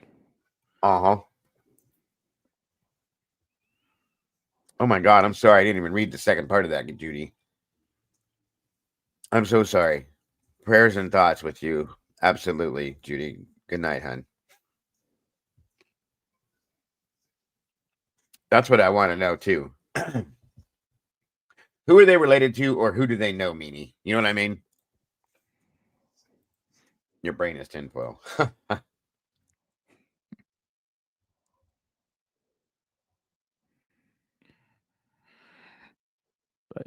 yeah, I mean, just with the one interview alone, like, that's enough. There is absolutely zero reason to not be investigating this as a homicide.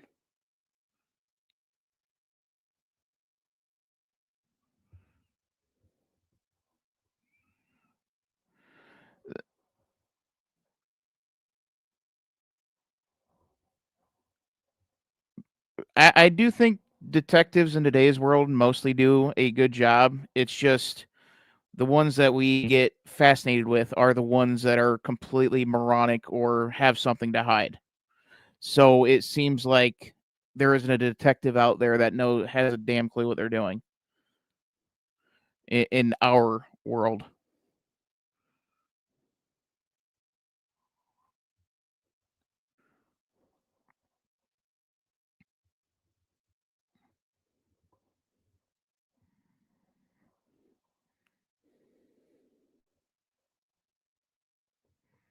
Yeah, I mean, I'll use the football term. I mean, if you live in Ann Arbor, you're going to see a lot of Michigan fans. So your world's gonna get rocked. You go to Gainesville, Florida, and all that blue is for the Florida Gators. And I mean, it just seems like the whole world is coming apart when you're in true crime or in the world of politics. It just always seems like the world's coming apart, and we have nothing but morons running the show. But in reality, everything is a lot better than what it seems. If that makes any sense, just because the world is bigger than a niche, a or a genre. Absolutely. Absolutely. I agree, my friend. So this is the apartment building right here. That's Jesus Christ, you guys. That's really high. Okay. And they said she was found initially, they said in the street, right? Yep. So think about that. She was right there and came. My God. That's a great question. I'm sure they'll say that they did, Kim, but I gotta wonder, did they? I mean, to them, question could be like, "All right, what's your name? Did you Date see of it? birth? Yeah, that's it. Okay, we're done here. Have a good day." Well, we saw how Moscow did their questioning. That's bad. That's way bad up there. Way high.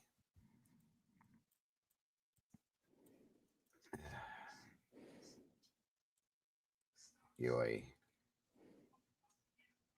I almost wonder if she made it to the other side of this divider here.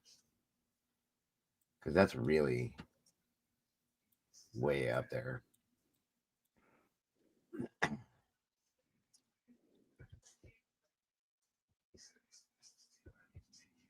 Yeah, and that's what I want to know is where the hell this wooded area is as compared to this. You know what I mean? I don't see, because I guess what I'm getting from this is that wherever the tailgate was, wherever that was happening, is kind of the area that she was at first. That's where they found the phone, and then she comes back to this apartment, and then this happens. You see what I'm saying?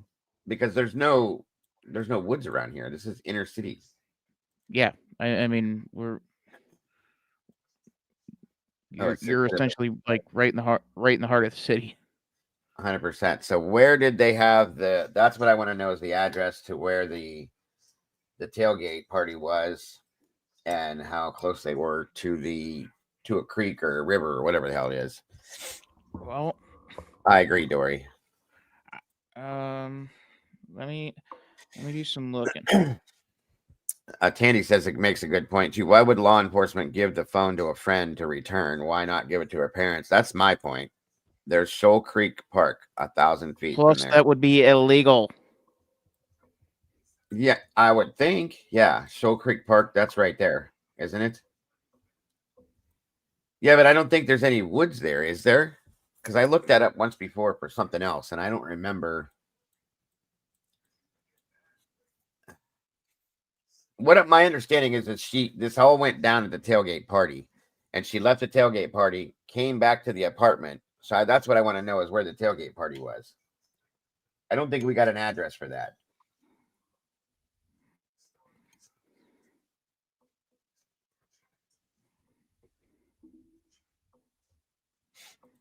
Right. Yes. Maybe she didn't actually fall. That's interesting. Well, here's the thing. That's why I want to see the autopsy so bad, Kim, because that would tell us truly if she did. She didn't do drugs, and from my understanding, but the autopsy is going to tell us if she, if she went from the top down. And I think the distance as to where she landed from will tell whether she was thrown. I don't think she jumped at all. I don't think she jumped. I don't think she fell. I think she was either thrown or pushed. Hey, Dory. I haven't seen Meg in 2 days, Lucy. It's starting to bother me a little bit. I hope she's okay.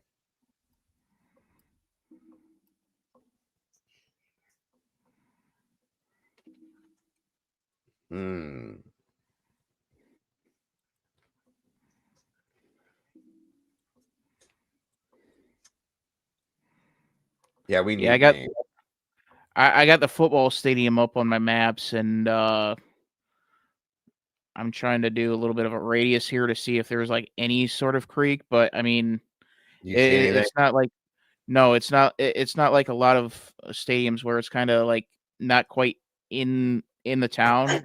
This one's like right in town. I mean, it's like dead center of the university. Like you would have to, like I'm like a mile and a half out, and there is no sort of creeks. I got to a golf course before I got to a creek. I mean, did anybody remember seeing or hearing anything about where the tailgate was? Normally it would be like near the stadium, I would think, but not always, I guess. I mean, this would have to be well off the stadium. Very good. Do you see anything near like the rivers at all? Anywhere near there, or streams or anything? About a half a mile south, there's a river, Lady Bird Lake. You'd have to go about a mile south. Good God! And yeah, yep, the river, and then you got the bridge. But I mean, it's not a creek though. Right. But I mean, it's just not nothing that would say that nothing that I would define as a creek. Sure. I mean, you'd have to go about two miles out, even further than that. You'd have to go a few miles to the well, they're calling that a river, so yeah, they're calling that a river, so it's like there isn't really a creek, it's just a river. Mm-hmm. Yeah, I don't think this is drugs or alcohol. At least not on her part. There was a fight, period. There was a fight, and then she was screaming, like Tandy said, "Get off me, get the F off me." Muffled, and then next thing you know, she's on the ground. I remember, Jane. Welcome, by the way. Huh.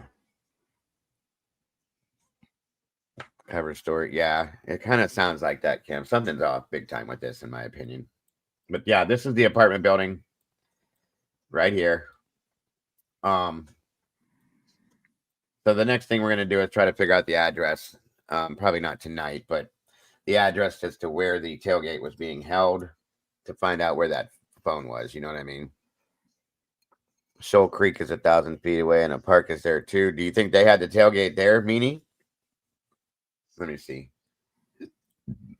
That would make sense. I mean, being that it's so close to where they lived. Hold on.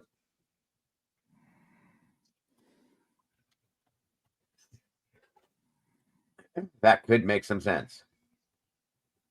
Yeah, and it's pretty. Hold on. Where is it? Colorado River. It's only a creek, though.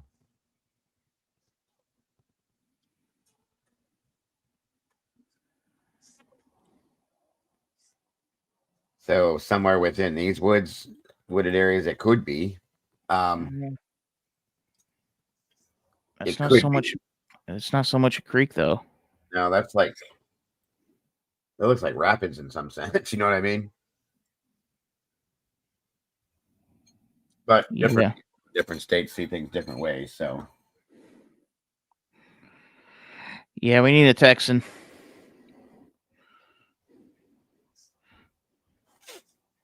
mm-hmm. Tandy's a Texan. I mean, I guess there could be drugs and alcohol involved, but it wasn't the catalyst. At least not in my opinion. At least not on her part. Right. The reason it stated that this started was the argument that was had was because one of her quote unquote so-called friends kept texting her boyfriend that she was hanging around all these guys at the tailgate party. Okay. And she got pissed about it when she figured it out and made some statements and so on and so forth. So they got into it. And then it sounds like the way her mother explained it, that people brought her back to the apartment. They were kind of holding her shoulder, you know, like just calm down, whatever, bringing her in the apartment. And then 20 minutes later, she's dead. So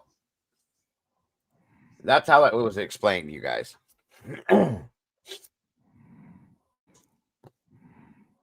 I think it's a stretch to blame this on drugs and alcohol, given that's what I'm talking about. I mean, the altercation could have been influenced by maybe alcohol a little bit. Maybe all I'm saying is maybe it intensified it because maybe the girls that were fighting had some alcohol in them and made them a little bit more spicy. But I don't think it's the catalyst, nor is it the major issue within the situation. The argument itself was, in my opinion. That's all I'm saying. I think the most important thing, we need to figure out exactly where the actual thing was held. Yeah. Tandy said Shoal Creek is pretty much it. Austin doesn't have a lot of wooded areas. It's a big party town, right? And there's nothing around the stadium, huh? I didn't see anything that I would describe as a creek. Is there a lot of wooded areas around the parking lot at the stadium that you can see? There wasn't even much of a parking lot. I mean, it's dead center of the town of the city. Oh, okay. Like there isn't like a parking lot. Gotcha. I mean, that's typically where I've seen and been to. Wrong one, Dago. Oh, that's not it. Kyle Nope. Field's not it. Nope, it's not Kyle Field. It's it's like DKR Memorial Stadium. I forgot what exactly it's called. It's one of those weird ones. Okay, I found it. Yeah, they're okay. Yeah, that one there. Okay. Yep. So yeah, I see what you're saying. Like there's no woods around it. So well, there's a Waller Creek. There's Walnut Creek right there. Maybe there's wooded area there. Right here, possibly. That's right on the outside of it. So that's a possibility right there. Let me see if I can bring it back down a little bit closer. Waller Creek right there. There's some what could be considered wooded area there. So if they were hanging out right here, you know what I mean? I mean, we're using wooded area awfully loosely. I know. See that there? If they were hanging right here on San Jacinto and parked out here? You're still not gonna do anything in that area because it's just not wooded enough. I got you. Let me see something here. So if they were hanging here, or is there a park here? I mean, doesn't look like it now. And I'm gonna assume that they were on a budget and to try to park that close to the stadium and have a party that close. I mean, oh my god! I mean, almost 10 years ago, it was $50 to park that close. Can't imagine where it'd be now, and especially for that game.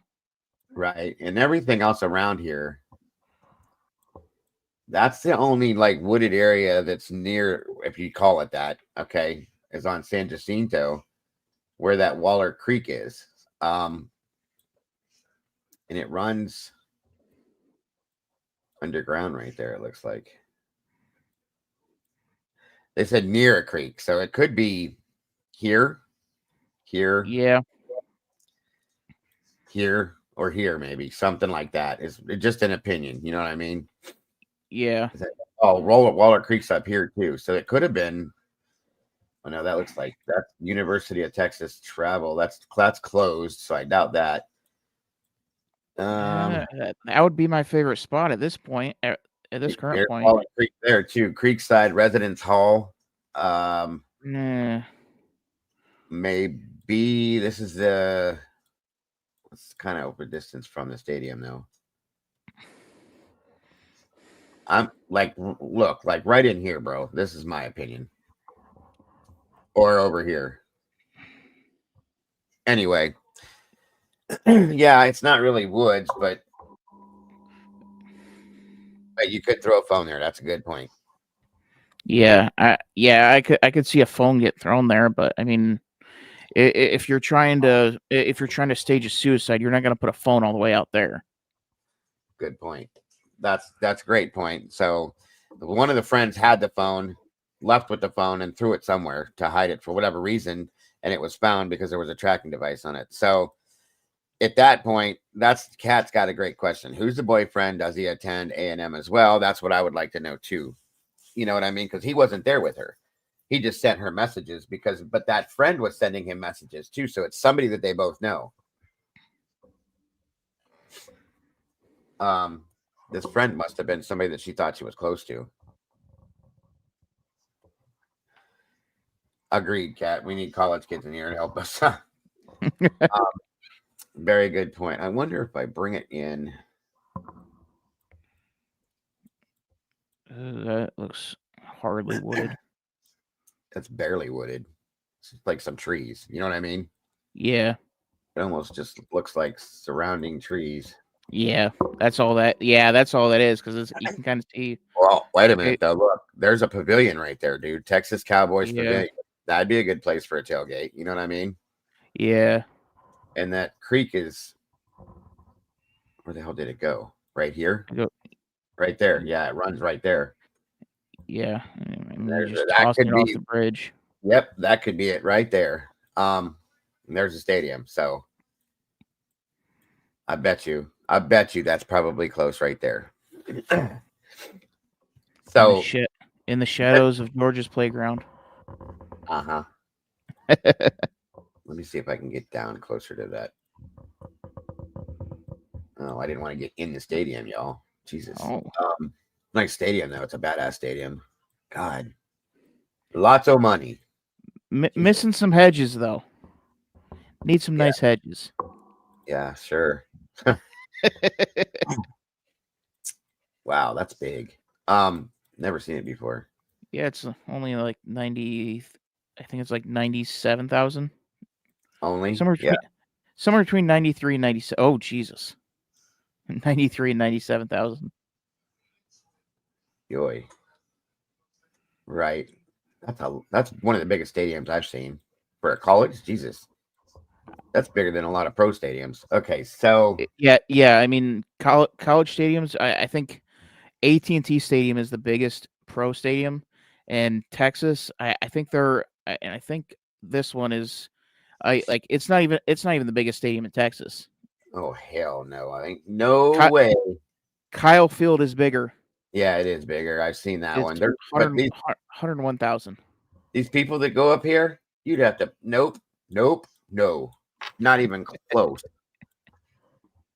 It's like watching ants play football down there. Jesus.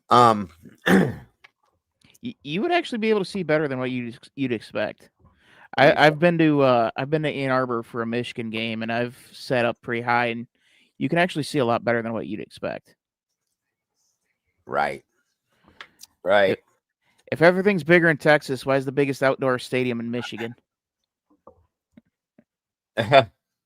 That's a good point. That's a good point. That's one of the biggest stadiums I ever seen, though. That's monstrous. And they even have, see, this is what I've never seen is you see how the bleachers run to the press boxes right here, Yeah. and then they go up and around on top of it too. That's insanely big. God, Yeah. Texas is a big place. I'll just Now, say that. now just imagine it being more of a bowl and about maybe 10 stories. Oh, no, not 10 stories higher, but like maybe 25 rows higher probably. Right. Because again, Michigan has 113,000. Yeah, it's big. So at this point, you guys, I'm gonna do some digging, figure out the boyfriend's name. I'm sure this stuff will come out at some point. The boyfriend's name, the friends' names are gonna eventually have to come out, I think. But I'm wondering if that pavilion right there was possibly where they were doing the tailgate thing at, and possibly that's what we would need to know how big the tailgate was. That's how many people were there and who all are. Well, we know that there was at least 14 people that were there before that and then showed up back at the apartment. A&M doesn't have a band, really, Kat? I think A&M, I'm pretty sure A&M has a band. I'd be surprised, as big as they are, that they didn't. But there again, I could be wrong. So it's like we got another one to watch, folks, because I'm telling you, this was not a suicide. This was not accidental. These are my opinions. Of course, everybody's going to have their own opinion, but yikes. What a mess. Another one we're going to be jumping into. Oh, wait a minute. Do we have an update on this? How did she fall 17 floors? Right. Thank you. Look at this, guys. This is. Your screen's not up, Dago.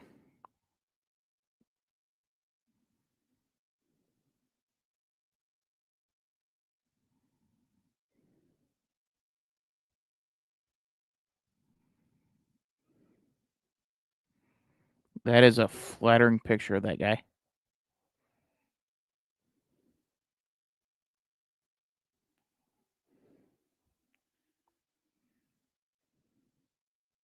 Okay, so to me, if you look at this, when we were looking at that building, there was the balconies, and then there seemed to be at the very top floor above it, maybe like a roof ledge or something right there. That's what that looks like. Because that seems a little bit the railing part there looks lower than the other ones did. You know what I'm getting at? Yeah, I don't think that's the building that she was thrown off of. I hope not, because she's way the hell up there. That looks higher than 17 floors. Yeah, Find the common threads and don't back down. Something's to well, could be. What wasn't stadium in Prosper, Texas? I think it was like 68 million to build, and that was a high school. See, my high school was pretty expensive, and my high school looks like a small NFL stadium. It's crazy. We have two what are those teleprompter things called? They're massive jumbotrons. We have two of those. Yeah. We have a professional grade press box, turf. It looks like a pro stadium, or at least a large college stadium, and it's just high school. So my alma mater has grass field and 2 sets of bleachers, and they just improved the visitor side to metal bleachers instead of wood. Oh shit. Now our stadium wasn't as big as Maslin Perry. Maslin Perry is definitely that looks like a pro stadium. That's one of the biggest I've ever been in, played in my life. I think during my high school career, we played on turf twice. Yeah. When I first started, we had grass, but then they changed it over to turf. Got the rich kids school. No, it's just that everybody at our school, football was what nobody cared about. Oh, see there's the railing there again. Hallways. So this is the building right here. Jesus God, that's high. That's the same building, Dylan. See the thing there? Yeah. But I don't think that's where she went over at, though.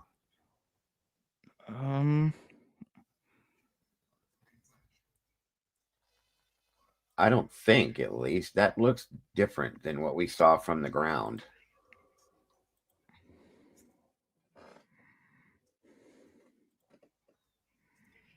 What about cameras from surrounding buildings? That's a good point. Cameras from that level up in different buildings may have picked it up. You know what I mean? Yeah, I would be curious, kind of circling back. What if she was just placed there and she wasn't thrown off? Well, see, I think because that would explain the unconscious person. Well, that is going to be based again on what the autopsy shows. If it shows that she had multiple broken bones, a broken neck, broken back, things like that, then she definitely fell from a definite height. But that's a good point. That's a really good point. That's why I want to see this autopsy so very badly.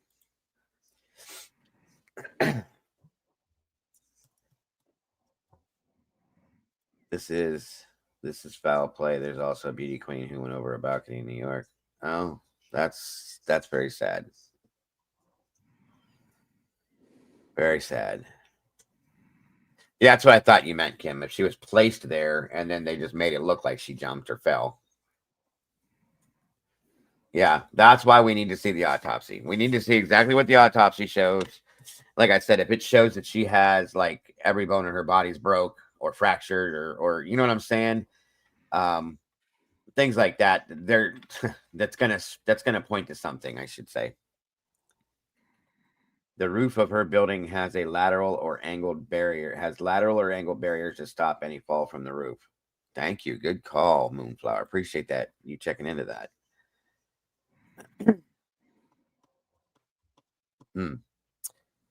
Well, guys, I think that's going to do it for tonight. Dylan, anything else to add to this? Because I'm going to be following up with this for sure. Yeah, I get it, Michelle. Go ahead, bud.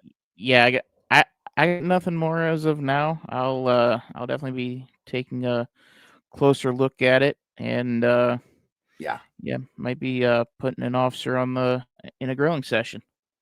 There you go. Yeah, we're gonna do some digging, get some names, things like that, relationships, situations, previous situations. Very sad. That's what I'm saying too, Lucy. The impact would make it known, in my opinion. But if there isn't anything, that's going to point to something completely different.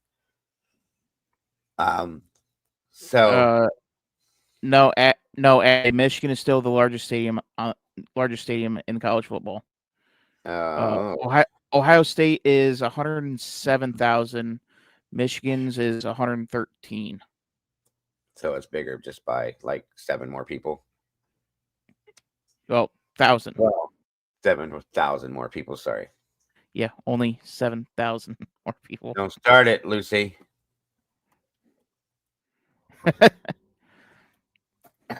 I'll finish it for you. But yeah, I've been both to Columbus and Ann Arbor, and Ann Arbor. The first time when you walk through that tunnel and into the bowl, it will absolutely take your breath away. But the horseshoe down in Columbus, yeah, the wildest environment I've ever been in. It was absolutely crazy. Had a blast. Dude, back in 93. Yeah. I spent many a weekends up there when we graduated, and I'm surprised I'm sitting here. I'll just tell you that much. 18 or 19? Age? 19. 18. No, 1893 or 1993? 1993. Hope you saw that bird. I was too busy laughing. Oh, OSU games were great because I was usually inebriated when I was there because I couldn't stand watching the games. But yeah, I'm not a Buckeye fan, guys. I should be, but I'm just not. Closest you'll get is this right here. That orange and brown stuff that everybody seems to hate. That's it. No we don't hate on it. We just make fun of it. Leave Ohio alone. I will not. I live here too. Pancaking likely occurred. Yeah, probably. At that height, I would say too. She said, "Yep, Michigan is the largest." I'm sure he knows. Are you now? Lucy's screaming at me. He's screaming. I hate Ohio State. I do not like them at all. I've had people literally want to fight me over that. You realize that? Oh yeah, I believe it. I absolutely believe it. Ohio State fans are like, oh, they're crazy. They are absolutely crazy. Dude, I lived in a house. I have a Bama flag hanging off the front of my house, right? Oh, but before we moved here, 2 houses before here, my house got egged because of it. Literally. Yeah, probably shouldn't be sporting colors. It's not Ohio State in the state of Ohio, especially if it's SEC. Yes, I know. I will say the one thing that Buckeyes hate more than Michigan is SEC. I know. I'm a Dogs fan. I know it. There's a lot of people that hate Bama too. I'll tell you that much. I think most of it's out of jealousy, but that's just my opinion. So, I mean, Ohio State did catch up once they were allowed to pay the players. So, not saying there was any funny business going on, but evidence is evidence. Yeah, definitely. But it is what it is. It's funny too. They allowed for that. But not too long before that, they fined everybody for getting tattoos and stuff. It's like, what are you doing? Such a mess. Yeah, that shouldn't have been that was a whole big nothing. Just like a lot of the Michigan stuff was. Yeah. I mean, it's just a whole lot of nothing. But in case I don't see you on Saturday until. Oh, wait a minute. Hold on. I got one more update on this that just popped up here. Hold on. Oh. It might not have anything, but I figured you might want to see it.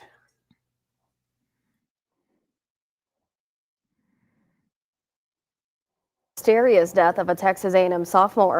Meantime, the latest in the mysterious death of a Texas A&M sophomore. We now have a statement from Austin police responding to the victim's family. They say the case remains open, active, and under thorough investigation. They also said they, quote, recognize the deep pain that accompanies the unexpected passing of a loved one. Austin police say 19-year-old Brianna Aguilera fell from a 17th floor balcony in West Campus. Detectives say they are not investigating this case as a homicide, but are interviewing anyone who might have information that they don't know about yet. But the mother of the student is demanding for more answers from police and says there's more to the story. My daughter was not suicidal. She loved life. She wanted to graduate. She wanted to become an attorney. There was never 1 ounce of her that was ever sad in that manner. The Travis County Medical Examiner's Office will rule on Aguilera's cause and manner of death.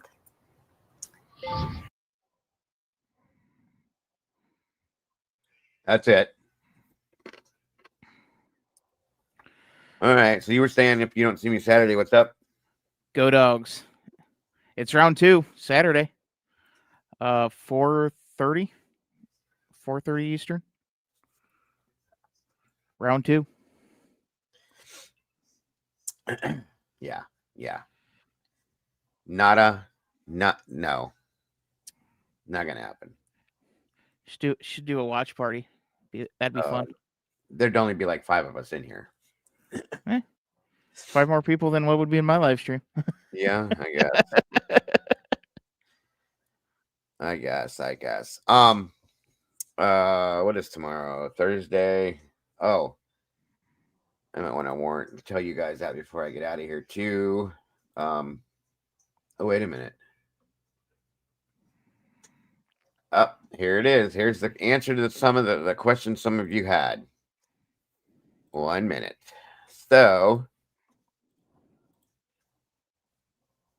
Sorry, I keep trying to end this, and I keep finding more things that are being dropped in my inbox and my email and all sorts of stuff. And I appreciate you guys very much for this too. It's keeping us up to. The Busby Law Firm, along with our colleagues at Games Law Firm, have been retained by Manuel Aguilera and Stephanie Rodriguez. So they have attorneys, folks. The parents of Brianna Aguilera to assist them in determining. See, this is probably why law enforcement decided not to close the case as of this morning and decided they're going to keep it open now because she made a big deal about it. And that's a damn shame that she had to do that. Yeah, mother shouldn't have to go through all this just to No. have them look at the damn case, and Exactly. you don't even have to look that hard to see what exactly happened here. 100%. It says determining what happened to their daughter. This is an unimaginable, and very suspicious tragedy. 19-year-old Brianna was found dead last Saturday at 12:47 a.m. at 21 Rio Apartments in Austin, Texas, following the Texas A&M University versus University of Texas football game. Brianna's parents firmly believe there is much more information that needs to be discovered regarding their daughter's death. They feel certain this was not an accident. This was certainly not a suicide. This family deserves straight answers. We hope we can help them get those answers. We will have a news conference Friday at 1 p.m. at our downtown Houston office, 75th floor Chase Tower, to discuss these matters in detail. So Friday, I'll be trying to follow that. And again, it says, meanwhile, in the meantime, if you have any information about Brianna or her whereabouts or activities on November 28th, no matter how seemingly insignificant, please reach out to us. We want to speak to you. That's www.texasattorneys.com. What is that number? 713-223-5393. Just in case. All right. Wow. Very sad, guys. Very sad. I hope to God these parents get justice. I truly, truly do. And I'm going to do my best to try to help with that too, to make sure it's known, every bit of it. So, and I think I am going to try to reach out to Stephanie and see if she wants to come aboard and just tell her story. That way the whole world, more people within the world get to see it. That's all. Dylan, what's your link again, buddy? So I got two YouTube channels. One I haven't really quite done a lot with, but the one that I'm most active on is the Dylan Hildreth Show. That's the college football and the racing. Can you drop it in the back chat for me so I can put it in the main chat? Yeah. Please and thank you. Give me 1 second.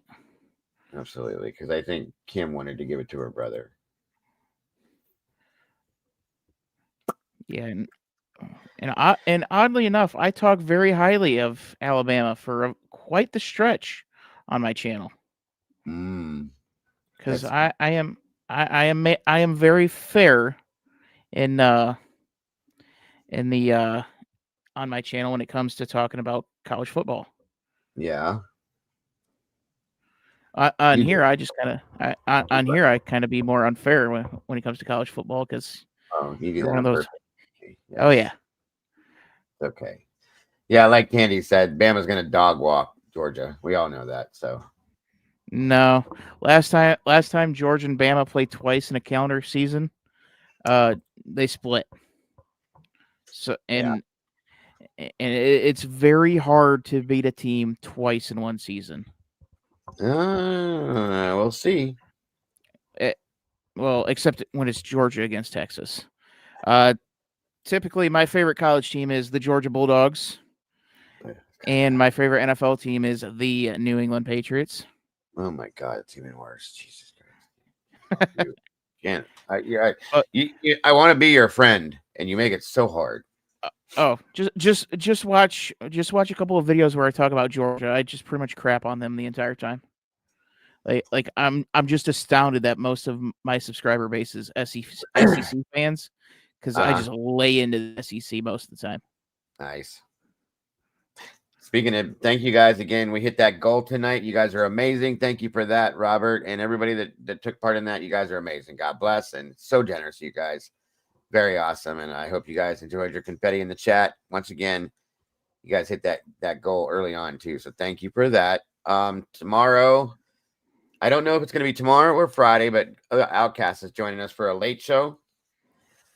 Saturday, it looks like Logan. Hopefully, as long as it works out, sometime Saturday, Logan from Bronx Tale is going to be joining us here. So we got a good way to finish the week out, guys. It was nice to have booking with B here tonight. Appreciate that very much, and I'm looking forward to the next one too. So that being said, I think that is going to do it, guys. Dylan, have a great night, brother. Everybody in chat, don't forget to love yourselves and love each other, and don't change a thing, because you guys are the beautiful people. Nothing but love, folks, and I will see you all very soon. Take care, Dylan. Bye-bye, y'all.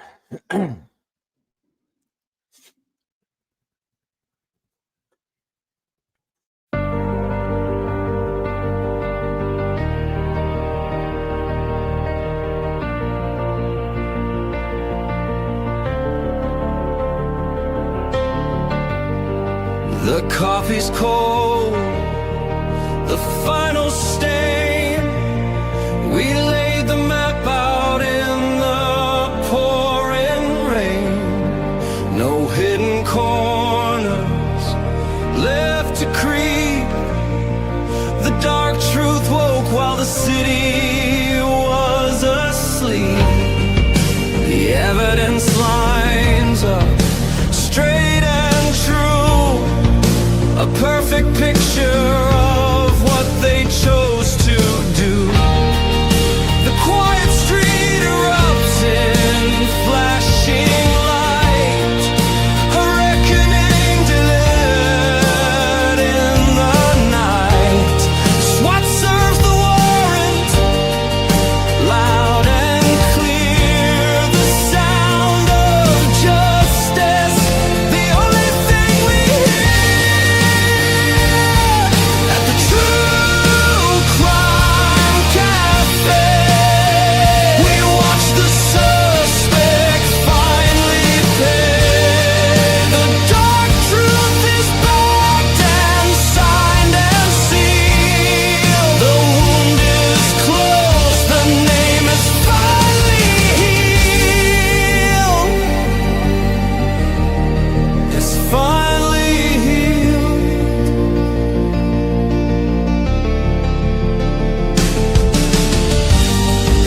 The cafe's empty, closed for the night. We put the darkness back into the light. We'll wipe the counter